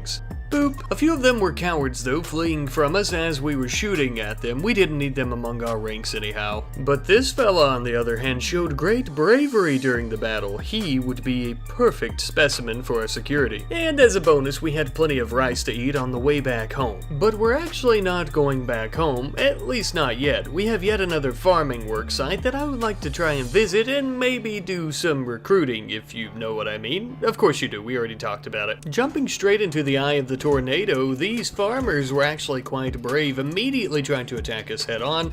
We ended up catching them on fire, catching them with quite a few bullets, and eventually many of them would fall. We ended up taking a few of them prisoner as well. Nothing too unique or interesting there. On the way back home though, I knew it was going to take a while, so we would begin working on trying to build up our prison a little bit more for some slave quarters as well as just new prison cells in general, to ensure that we have ample housing for our new D-class members. The caravan would arrive sooner than expected though, within a few hours, and we done the best that we could to accommodate our new compadres. Many of them would have to bunk together though because these new rooms had yet to be completed. After some time though, we had finally recruited 2 of them. Well, recruited by force is probably a more accurate description. They would immediately be tasked with helping our only other D-class member in cleaning all of these containment cells. Fret ye not, my friends, if I can find something more dangerous for them to do, I'll definitely let them. Speaking of danger though, the danger from these entities continues to grow, and currently we are running out of room for more of these containment chambers. So because of that little issue, we are expanding our large walls here to make room for more chambers. But as we were doing so, something horrible happened.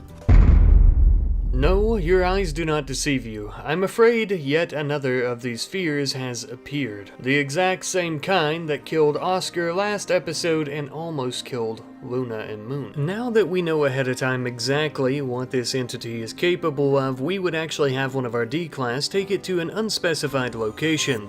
Well, let me specify, it is in the absolute furthest corner of the map that I could get to try and keep it there away from us, of course. We will need to deal with it going unstable, but that's a problem for the very near future. As for now, I wanted to build some additional containment cells just in case we have any weaker entities that we want to put in here that we don't exactly have space for at the moment. After that, we would then grant Akio the supreme moralist role in our colony. Essentially, he is the religious leader. If I were a betting man, and I am, I would say that his rise to political and religious power may have something to do with his spousal choice, but who am I to judge? After that, we would end up having yet another exotic goods trader in orbit, and we would begin doing a little bit of trading with him. We actually ended up purchasing 2 synthetic organs and a book. The organs we purchased were a bionic heart and a coagulator. I assume a coagulator is an organ. It doesn't matter. We're going to install it on Fugly here, who I have chosen to be the captain of our security force. The coagulator implant will actually begin releasing coagulator factors into the bloodstream and the body in the response to some blood loss. Simply put, if she starts losing a lot of blood, this implant will release things into her body to try and stop that from happening. After installing her bionic heart, we actually had her normal heart, so we decided to put it in our freezer. We didn't know if we were going to sell it or what. Nobody really needs one, so we'll leave it here next to our sandwiches. Once the anesthesia had wore off and she was back on her feet, she was right as rain, and as you can see, her moving was increased by 5%, but her blood pumping by 25%. We'll continue upgrading her as much as possible when we have the opportunity. For a little while, we would attempt to focus solely on recruiting the 2 remaining prisoners that we currently had, and this time around I do indeed mean recruiting, not enslaving into our D-class. Yes, indeed, these 2 members would be the 2 brand new members in our security force, along with Jasper, Tony, Fugly, and the others. They may not look like much for right now, and truth be told, most of them are not, but with some time, equipment, and a whole lot of training, they could become quite the fighting force, which is exactly what we intend on creating. Sticking with our theme of security though, our defenses after we build our new walls could use a little bit of an upgrade, so we're going to be building plenty more of these wooden spike traps as well as a brand new turret down here. Not only that, but we're also working on securing our containment chambers much better with some proper security doors. I've been saving up a lot of plasteel for the last few episodes for this exact purpose, and we still didn't didn't have enough to finish them all, but we'll get around to it. I'm pretty happy with how things are finally coming together. The base looks a lot nicer and much more uniform and organized. After that, we would try to do a void provocation ritual to try and provoke the void into sending new entities our way. Nothing too special here, just a standard ritual. Not too long after that, another mysterious obelisk had crashed nearby. At first, I didn't really care because the description of the obelisk was identical to the warped obelisk we had a few episodes ago. But after looking at the entity codex here, I can actually see that the two are separate entities, not the same at all. Meaning that even though they were both part of a much larger Archotech machine at one point and connect to organic life, they both have different purposes. But we'll need to do some extensive studying before we can find out its true purpose.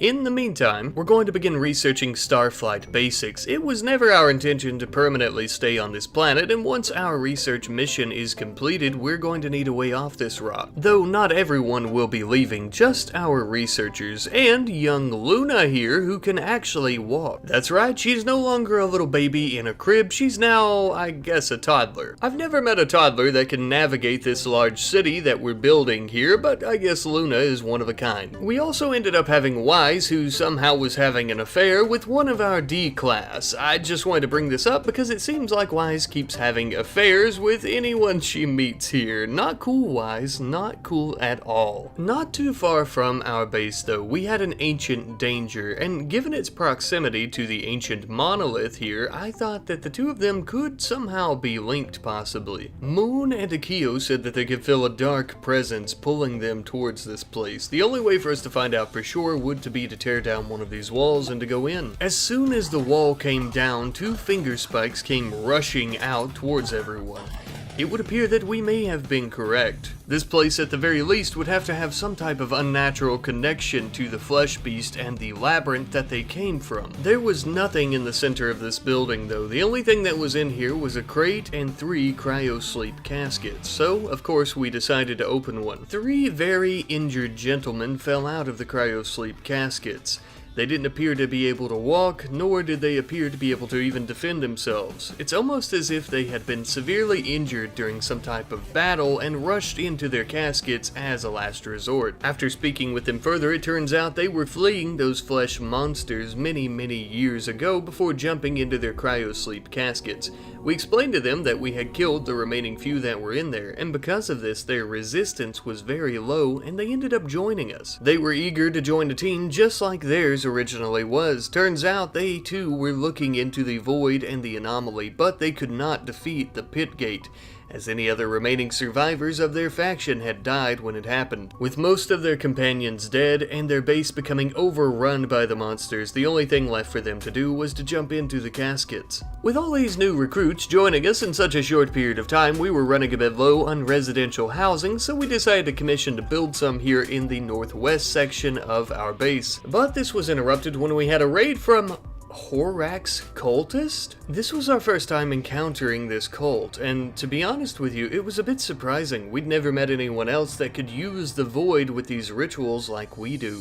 They were going to summon flesh beasts to attack us. Is it a coincidence that we recently rescued some ancient soldiers that had fought these flesh beasts many years ago, and now we have these cultists coming to attack us with the same ones? No, I highly doubt it. We would try to engage them as quickly as possible to try and stop the ritual, but as we had approached, many of them came out to try and stop us from stopping their ritual. They seemed to heavily outnumber us, but we did have superior weapons as they were mostly carrying clubs, maces, swords, things of that sort, and we had a smorgasbord of bullets. We needed to speed this along though because the ritual was almost complete. We were running out of time. We had finished off the first wave of the cultists, but here came a second. Now some of them were actually carrying some assault rifles, so it was a bit more dangerous than the previous wave, but we had managed to take them down quite quickly as well. However, I did notice that the remaining two somehow were springing back to life. It would appear that they have a similar death refusal ability as young Robert that we had captured earlier in the episode. And this battle helped us realize a little bit about the death refusal. We also had captured one of the cultists and we decided to turn them into a D-class. With all our new members, D-class or otherwise, I decided that we needed some more chairs and tables to eat our meals at because things were getting a little bit more cramped. Not that they're any better right now, we'll have to do something about that later. Because as for the moment, we have a very large group of shamblers that have entered the area and they're looking to try and snack on our juicy bone marrow. For this specific attack, I think I'll take a note from the book of our friend Just Another Gravemind. We'll use the Angry Sphere to try and kill all the shamblers. This will make a really good test run for when the sphere eventually goes unstable, and we have 10 days to do this exact same thing by using the Draw Shamblers ritual.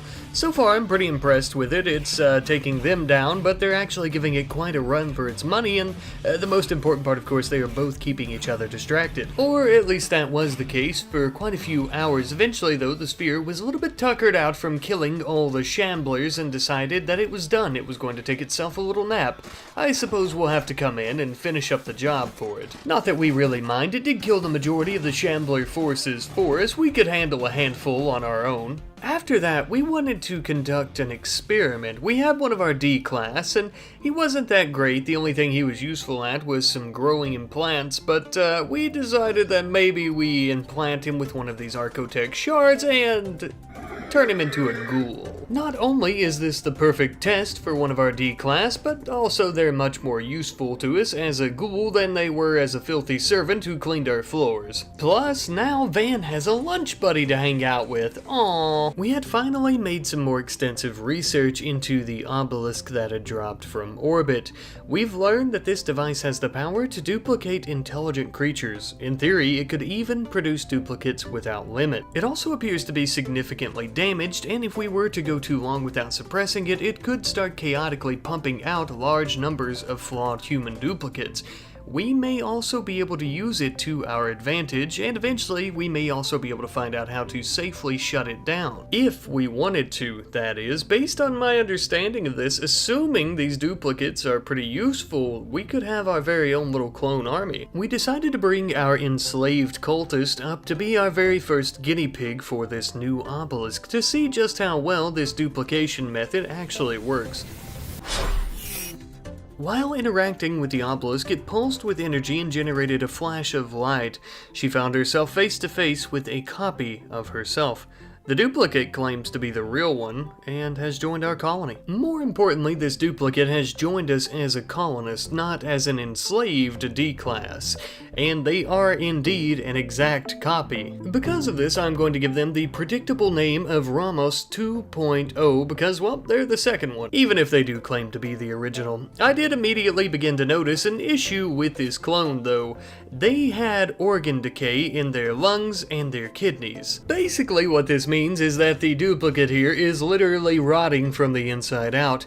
I'm glad that we didn't decide to make duplicates of anyone else. Now, I did have a little bit of an idea, though. It is the ritual to imbue a death refusal onto somebody. Essentially, what this will do is bring someone back to life after they die, replenishing any of their missing organs or limbs or things of that sort, but there is a little bit of a side effect to that after it's done, although we'll have to see what that's like once we're finished. And just giving it the old college double check here, it would appear that she does now have a death refusal, meaning she is going to spring back to life after she dies. This will only work one time as for now. But Rat Knight, oh my god, it's going to take forever for her to get around to dying. We'll have to wait for an attack and yada yada. That's where you're wrong.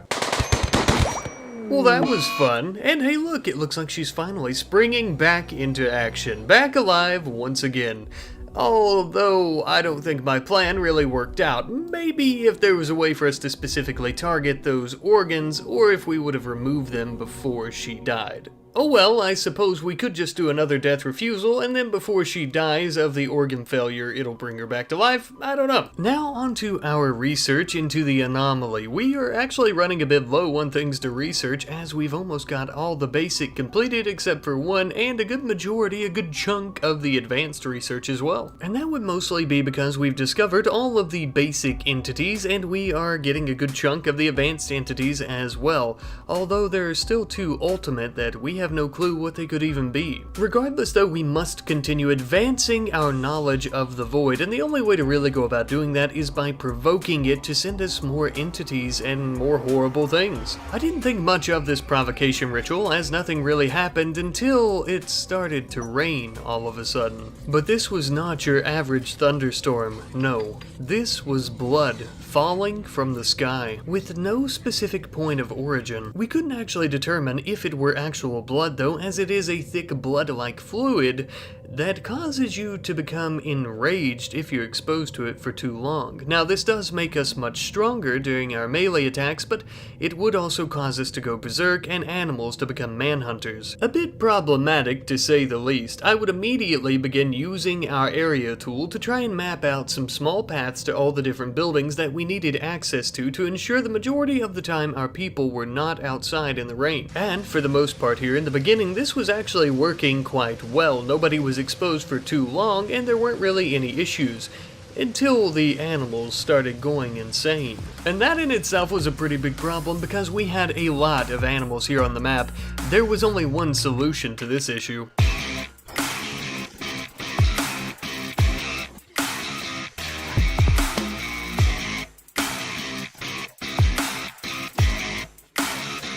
We would still need to be quite cautious though and stay inside as much as possible because we were beginning to get a mild dosage of the blood rage.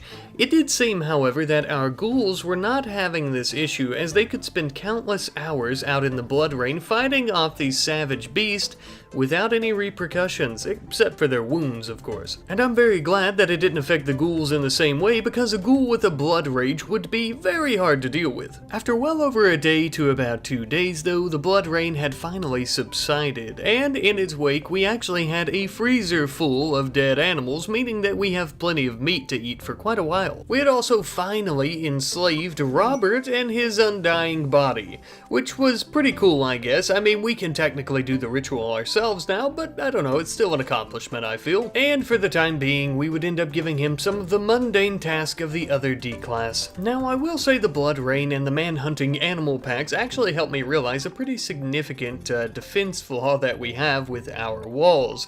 It feels like having these two openings is causing us to always be flanked by enemies when we're attacked, especially if they're in separate groups, so I've decided to limit it to one opening for our base. We would then have a combat supplier in orbit around the planet, and we would end up selling them quite a few weapons that we got from the cultist in exchange for a prestige cataphract helmet that we quickly gave to Fugly, since she is the captain of our security forces, and also because I'm basically trying to turn her into our first super soldier. With those extra layers of defense though, I decided to try another provocation ritual to see if we can discover yet another entity from the void, and so we did, of course. Enter the Devourers. A swarm of huge gape-maw monsters are coming straight for us, large enough to swallow a human whole. And they sure as shit look like they could too. They are massive. We quickly opened fire on these massive creatures, but they were quite swift even given their size, grabbing many of our colonists and swallowing them whole. We were able to rescue our colonist after being swallowed, given that we did enough damage to the creatures before they could digest them. We would try to close the gap between us and them, as it seemed that they needed a bit of a build-up and a run before they could actually swallow anyone. If we got close enough, they would have to simply engage us in melee combat. We had managed to kill several of them, but for the remaining two, I wanted to try and take them alive, so everyone rushed in with their fist beating on these creatures until they finally downed them. Now with them beaten down, we could actually capture them, take them back to the facility where we could toss them in some of our containment cells. Once they were healed up a little bit, Akio could actually begin begin studying them, and this is perfect because as I showed you guys earlier and as we discussed, the bulk of our anomaly research right now is the advanced research tiers. And that's exactly the type of research points that these creatures gave us. It's also worth mentioning, with all the entities that we've actually discovered, we only require one more advanced monolith entity before we can awaken the monolith itself. Now, I don't know what happens when we awaken the monolith, but based on what it's saying here, it looks like we had better be prepared. So I think a good portion of next episode is going to be us getting our defenses truly ready for a massive onslaught of entities, or a extremely large entity, or just getting ready for something. I do of course want to thank you guys though ever so much for watching today's episode. I hope you have truly enjoyed, and I hope you've enjoyed the length of today's episode. Finally, after talking about it for, what is this, episode 7? All these episodes so far, and how I want them to be about 25 to 30 minutes long, we finally have the one that's about 30 or more minutes, so I'm happy about that, and I hope you guys are as well. I did want to ask you guys what you think a good endgame goal for this series might be. Now, of course, like I talked about earlier in the video, I want to do the Starflight basics to try and, build a ship to get our researchers off the planet, but we're not going to be taking everyone, most likely. Some people are going to be staying here to try and secure, contain, and protect, and I mean, I want to know what we should do with those people, I guess. Should we just build up a massive facility like the Foundation, and they would take over it and run it, possibly Fugly, or one of the other leaders that we end up having while our researchers travel back home? Or should our researchers try and stay here? Should Moon maybe stay here, as she obviously is very interested in the anomaly and the void, and maybe Jasper goes back home to report his findings and research? Sorry, I know that was very long-winded, and I'm yapping about that, but those are kind of my ideas as to how I could see it ending, but I want to hear what you guys have to say. But once again, thank you guys ever so much for watching. I love you, and I'll see you in the next one. Goodbye.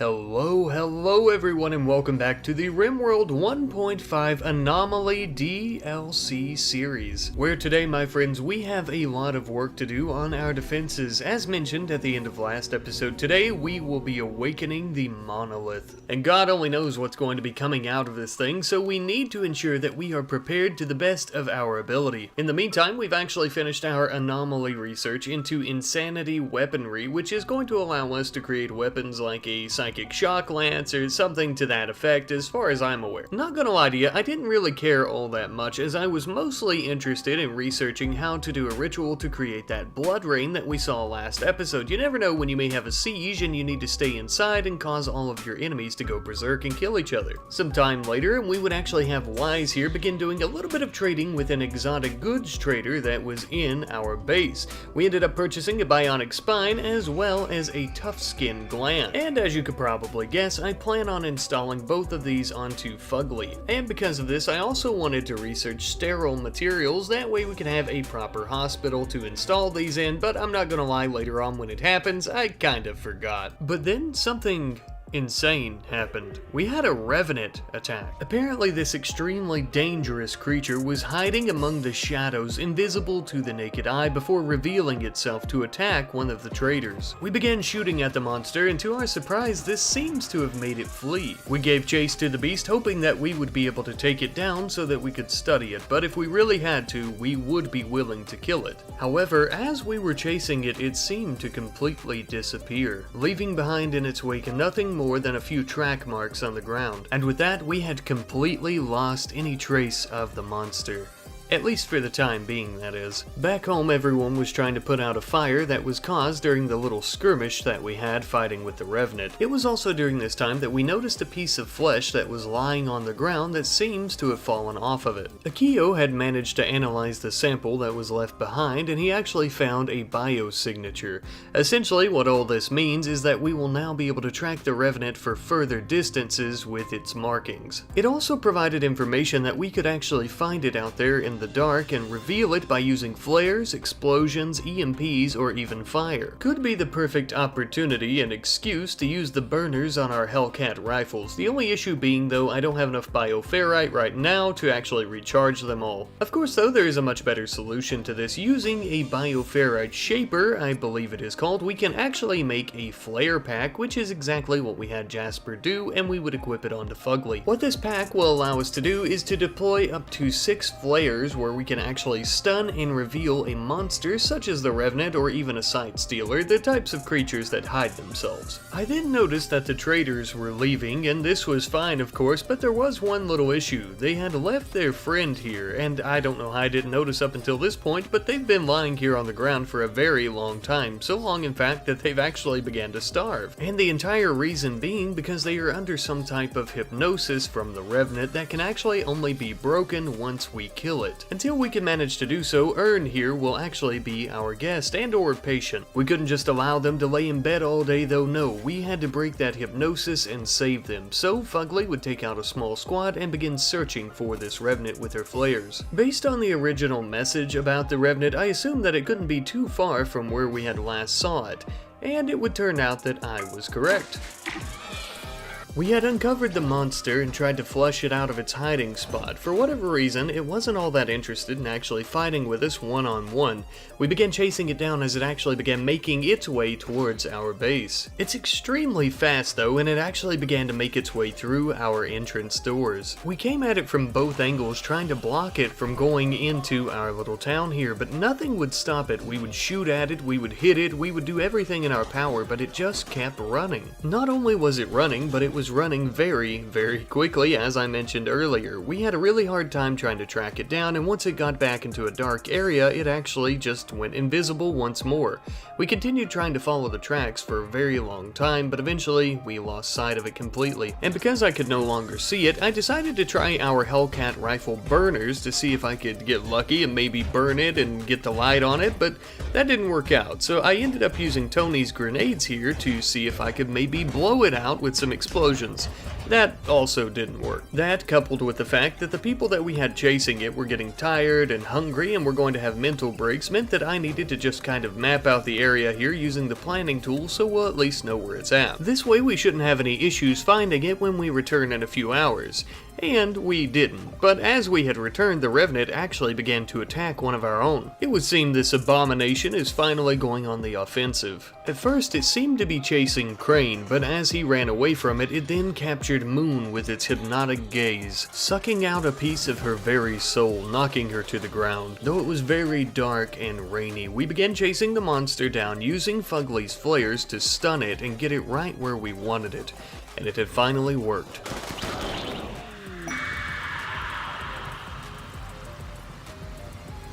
The Revenant had finally died, and in its wake it left a large pool of black liquid and what appeared to be its own spine. For security and research purposes, we decided to take its spine back to the containment facility, and I'm quite glad we did because after doing so, the Revenant had reformed. It would seem that a Revenant's spine itself is literally a piece of dark arco technology that waits just to reform the Revenant. This creature literally cannot die unless its spine is destroyed. Meaning, of course, if this creature were to escape, it's going to be a complete bitch trying to get it back into its containment cell. Now with that finally out of the way though, we can get back to our main mission here of trying to get our defenses really upgraded around the base for when we decide to awaken the monolith, which we can now actually do as the Revenant is the last remaining advanced entity that we needed before we could do so. But we have encountered a little bit of an issue. It would appear everyone in our D class, all 4 of them, have decided to rebel. I suppose before we deal with any inhuman cosmic horrors from the void, we're going to have to squash this uprising first. The 2 D class outside were pretty easy to take down, but Robert and another on the inside had actually armed themselves with pistols, making it a little bit more difficult. Nothing that we couldn't handle though, and after they both fell, we took them back to their rooms, and now we can finally begin working more on our defenses. We're actually going to begin researching autocannon turrets. Something tells me that our little mini turrets that we currently have just aren't going to cut it once the monolith is in full force. As we're working on that research, we'll also be periodically working on some spike traps all around our walls and doors as much as possible. Unfortunately though, I'm afraid to say that our defense building would once again be interrupted. This time around it's the sphere. It's actually becoming quite unstable and we're no longer able to suppress it.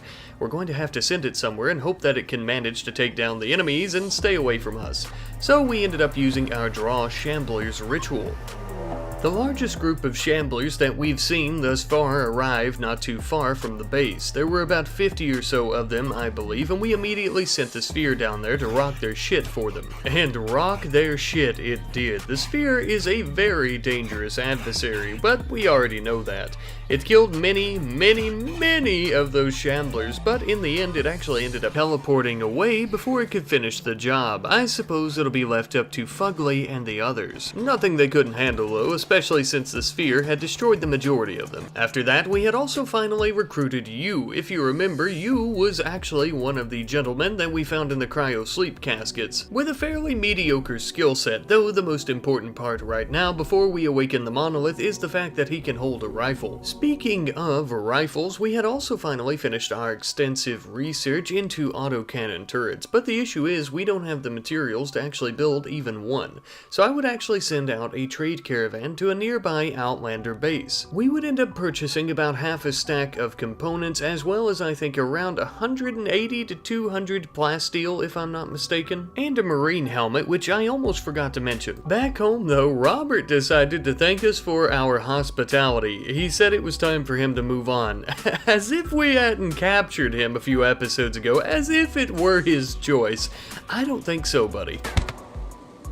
Don't worry, he's fine. See, he's already back on his feet. A few times, as you can see. We're gonna need to capture him, though. As you guys probably remember, originally when we captured Robert, his will was up to about 80 or so. But this time around, thankfully, it was only 2.5, so it should be quite easy to enslave him once more. We would then have some interesting Outlanders offer us an interesting weapon to deal with a heat wave, so of course we accepted. Well, it's actually less of a weapon and more of just an item. This is a biomutation lance. What this will do is once it's used on someone, it will actually change them at the cellular level into a horrifying Archotech monster. Could be pretty useful against any humanoid enemies. After that, our trade caravan had finally returned home, and better yet, they had returned home with plenty of plasteel as well as components. It's finally time for us to begin working on our autocannons, as well as some other defenses around them such as sandbags and spike traps. We didn't have enough steel though, so we would have to mine some before we could try to finish up our autocannons, but after doing so, it didn't take us very long at all to end up building our first. With these two new autocannons, our soldiers as well as our mini turrets should have a lot more defense and support. Now, I was going to build more than just two out front at the entrance, but I wanted to expend our components on some smaller turrets that would actually surround the monolith itself. Because quite frankly, I have no idea what's going to come out of this when I awaken it, and I am very scared. I am feeling a little bit better though after getting these defenses set up, even though I don't know, I don't feel very prepared at all, but we need to begin. First things first, I'm going to be putting Wise and Luna in Wise's room, since Luna is a child who can't really defend herself and Wise is incapable of violence. They are actually in her room because it is the furthest place in the base that they could go to and still have an escape route. The next thing I decided to do was to arm our D-Class. Now I know this may seem a little bit weird, but they are going to be our expendable soldiers in this if need be. I also had Fugly inject the only serum we had left of our metal blood. And with that, my friends, it is finally time to begin. We will have Moon be the one to awaken the monolith.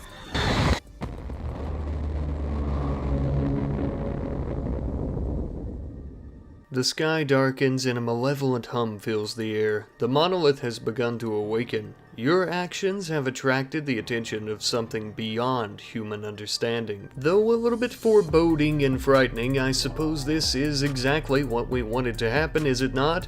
After awakening it and the unnatural darkness came over the area, we had very large shard-like structures of obelisk falling from orbit. They seemed to be connected to the monolith, as we would need to activate them to fully awaken it. However, several different types of entities would not make it easy for us to do so, such as the flesh beast, for example, who had sprouted up from a few small burrows in the area. Nothing that we couldn't handle though. Even as they approached, our autocannon took out the first one. This would be fairly simple for the most part, so we're going to try and focus our attention over on the western side towards one of the obelisks. Each of these structures though are guarded by one or more of the metal horrors, so we'll end up having to deal with those first, of course. Luckily, a barrage of bullets seems to do the trick. Now we can finally move on to the structure itself and begin activating it, which we did of course, but that's just simply one down and one more to go. It's also worth mentioning that each time after you activate one of these structures, there's a new entity attack that happens, which we'll see a little bit more of later on. As for right now, the attack only appears to be a sight stealer, nothing that we couldn't handle. There may have also been a few extra flesh beasts or something like that out in the woodwork away from the base, but it was pretty simple. For now. Or so I thought. I wasn't paying attention and Yaboyo had actually been ripped to shreds. Two Noctil had emerged from the shadows, ambushing him, completely blindsiding him, tearing him apart. I blame myself for this because I wasn't paying that good of attention, not expecting these to come out so quickly. But nevertheless, we would need to deal with it. I sent out a small squad to try and eradicate all the Noctil that were in the area. That way we could also retrieve the items that Yaboyo had dropped, as well as Yaboyo's corpse, of course. Which we did, and we took it back home with his weapons. We would build a beautiful marble sarcophagus to lay his corpse to rest in, but we wouldn't have that much time to mourn, as we still had quite a bit to do. I'm afraid to say it, but the longer that we wait, the worse things are going to get for us. We would need to go out and engage the remaining enemies to try and make our way towards the second obelisk. The entities put up a fierce defense, but in the end, with fire and with bullets, we had managed to cut through their lines. Finally making our way to the second obelisk and managing to activate it as well. Now with the second one activated, the darkness begins to really intensify around us. Now thankfully the entire base is illuminated quite well, so we shouldn't really have too many issues there. However, I was beginning to realize that this awakening is most likely going to take quite a bit longer than I had anticipated, meaning our defenses may not last that long. Only time shall tell, though. Now that the structures have been activated and I didn't plan on sacrificing our D-class anytime soon, I thought it might be best to get those weapons out of their hands and pockets, that way we don't have another uprising. After that, I had began to realize something. The monolith was not awoken. This was not the awakening. Not yet, at least.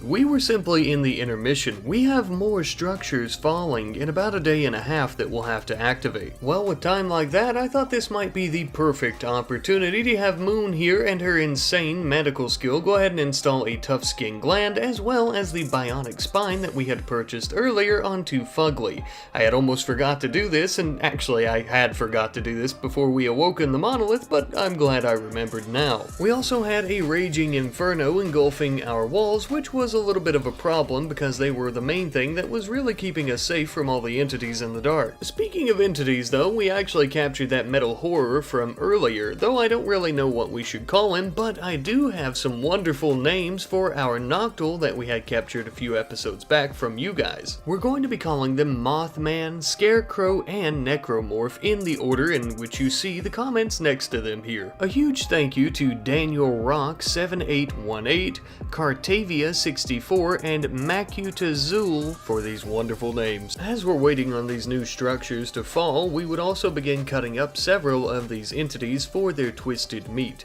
As we all well know, the twisted meat is used for different types of serums, and I actually plan on using this twisted meat in particular to make some metal blood serums for everyone. This way Fugly won't be the only one with some insanely good defenses. Just in time, it would seem, as things were getting dark. Very, very dark. Not only this, but the new obelisk structures were falling from orbit. One of them was actually landing right next to our base. Now, this would make it much easier for us to activate it, but the problem was when it fell, these metal horrors were coming right for us. We rushed down to the entrance to try and take them down because they were beginning to strain our defenses a bit too much. We even managed to lose one of our autocannons. But once we had finally defeated the metal horrors, we could begin activating this structure. With the first of these new structures to be activated, this would cause a large group of gore hulks to assault the base, as well as many other entities that were in the area. The majority of this assault seemed to be made up by gore hulks as mentioned and devourers, as well as a few shamblers here and there. But I wasn't sure we'd be able to keep this up for too much longer. We would need to use our flare pack on Fugly to make a path towards the next structure so we could get this finished and be done with it. But there were so many things that went bump in the night. Two metal horrors attacked Born from the dark. We could barely even see them. Ramos 2.0 would stay behind and tend to Born as we went on to the second structure. Hopefully they don't encounter any more cosmic horrors. We would begin activating this one, and as I've mentioned several times, after activating one of these, of course, we have an entity attack. but the other one was just so close and we were running out of time. I thought after activating this one, we should just go and make a beeline straight for the other one. So we began throwing down flares and trying to make our way over there, but of course we instantly began encountering more metal horrors. It was during this time that our burners on the Hellcat rifles really came in handy. Now the metal horrors aren't exactly super flammable, but catching them on fire would make them flee, giving us a chance to run. As we were running though, I had failed to notice that Jasper was completely surrounded by a metal horror and shamblers and was knocked to the ground. We basically had no time to try and rescue him though, because we ourselves were becoming surrounded. We had to rush back to the base where we could try to regroup before trying to save him. With our people severely injured, engulfed by enemies, as shamblers were attempting to bust down our doors, we were running out of options. Jasper was out there crawling around in a pool of his own blood, looking for someone or for safety. We couldn't even help him. No more. We will not be helpless. We busted down the doors and started chucking grenades and burning shamblers left and right. This is where we make our final stand. If the universe deems it so, we will die here today, backed by our brothers, covered in the blood of these monsters. Well, it would appear that we actually did it, with a lot of damage and a lot of injuries, but we still did it. Though we're not completely safe, we still have many of these entities trying to bust down our walls, which they've managed to do on several occasions by this point. We need to finish this now. We need to get to the third and last structure. When Luna is trying to help us kill shamblers, things have become quite dire. We would have Fugly go into the warehouse and reload her flare pack. Thanks to her augmentation, she should be able to go and activate the last one alone. And so we would send her out, embarking into the darkness all by herself. Encountering any enemies alone could be extremely dangerous. Even with all her bionics, a group of these entities could take her down. Just then, a Noctul would rush out of the dark and try to engage her in melee combat, throwing down a flare, stunning it, but unfortunately herself as well. Fugly would try to make an attempt to flee. Because of her bionic spine and heart, I knew Fugly would actually be faster than these monsters, so I tried to get her away where she could sit and take aim at them. Eventually, she killed the Gore Hulk and the Noctul. And now finally, we would be able to activate the last remaining structure. After doing so, the space around the void monolith would actually begin to shimmer. At first I thought this might be the air molecules, but no, I believe it very well may be reality itself. We rushed in as fast as we could, trying to get our turrets online in case something comes out of there. We would shut the doors behind us. This was it. Finally. The monolith was awake. The entire reason we even came to this planet to try and research it, opening right before our eyes. We were all gathered not too far from it. Well, at least what was left of us. Many of our members were in urgent care at the moment. Whatever happens or whatever comes out of that monolith, we will have to face alone with who we have here now. Brace yourselves.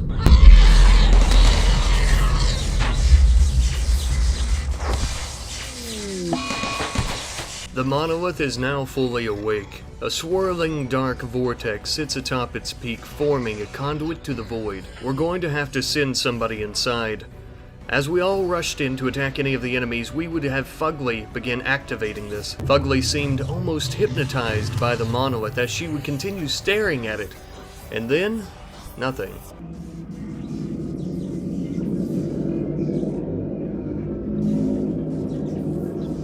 The void. Somehow this place feels like nothing at all, yet everything all at once. Like it's completely dead, yet still roaring with life. Activating that monolith has literally ripped Fugly from our space-time into this universe. The air here vibrates with power. This metallic hell is a connecting channel to an inhuman hyper-intelligence that is beyond our comprehension. Drawn to it, she would decide to touch the sphere of power. A sphere of psychic energy, pure psychic energy. Its surface swells and twists, warping the space around it. Fugly feels it inside her mind deeper than any human sense. It defeats logic and sets her adrift in the void. She stands on the shoreline of an infinite black ocean of power, and it beckons her in. But Fugly's will and mind are strong. She shakes herself back to reality.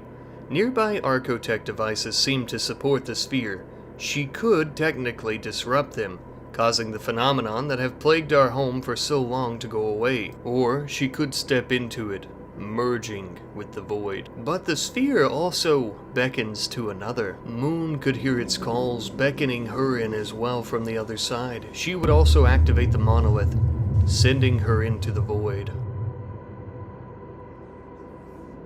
She would meet up with Fugly, and the two of them would begin discussing what they should do with this phenomenal power and how it continues to beckon them in closer. Fugly believes that they should disrupt it, stopping it completely, but Moon completely disagrees and decided to make a break for it. Fugly would attempt to shoot her down, but it was too late. Moon would embrace the void.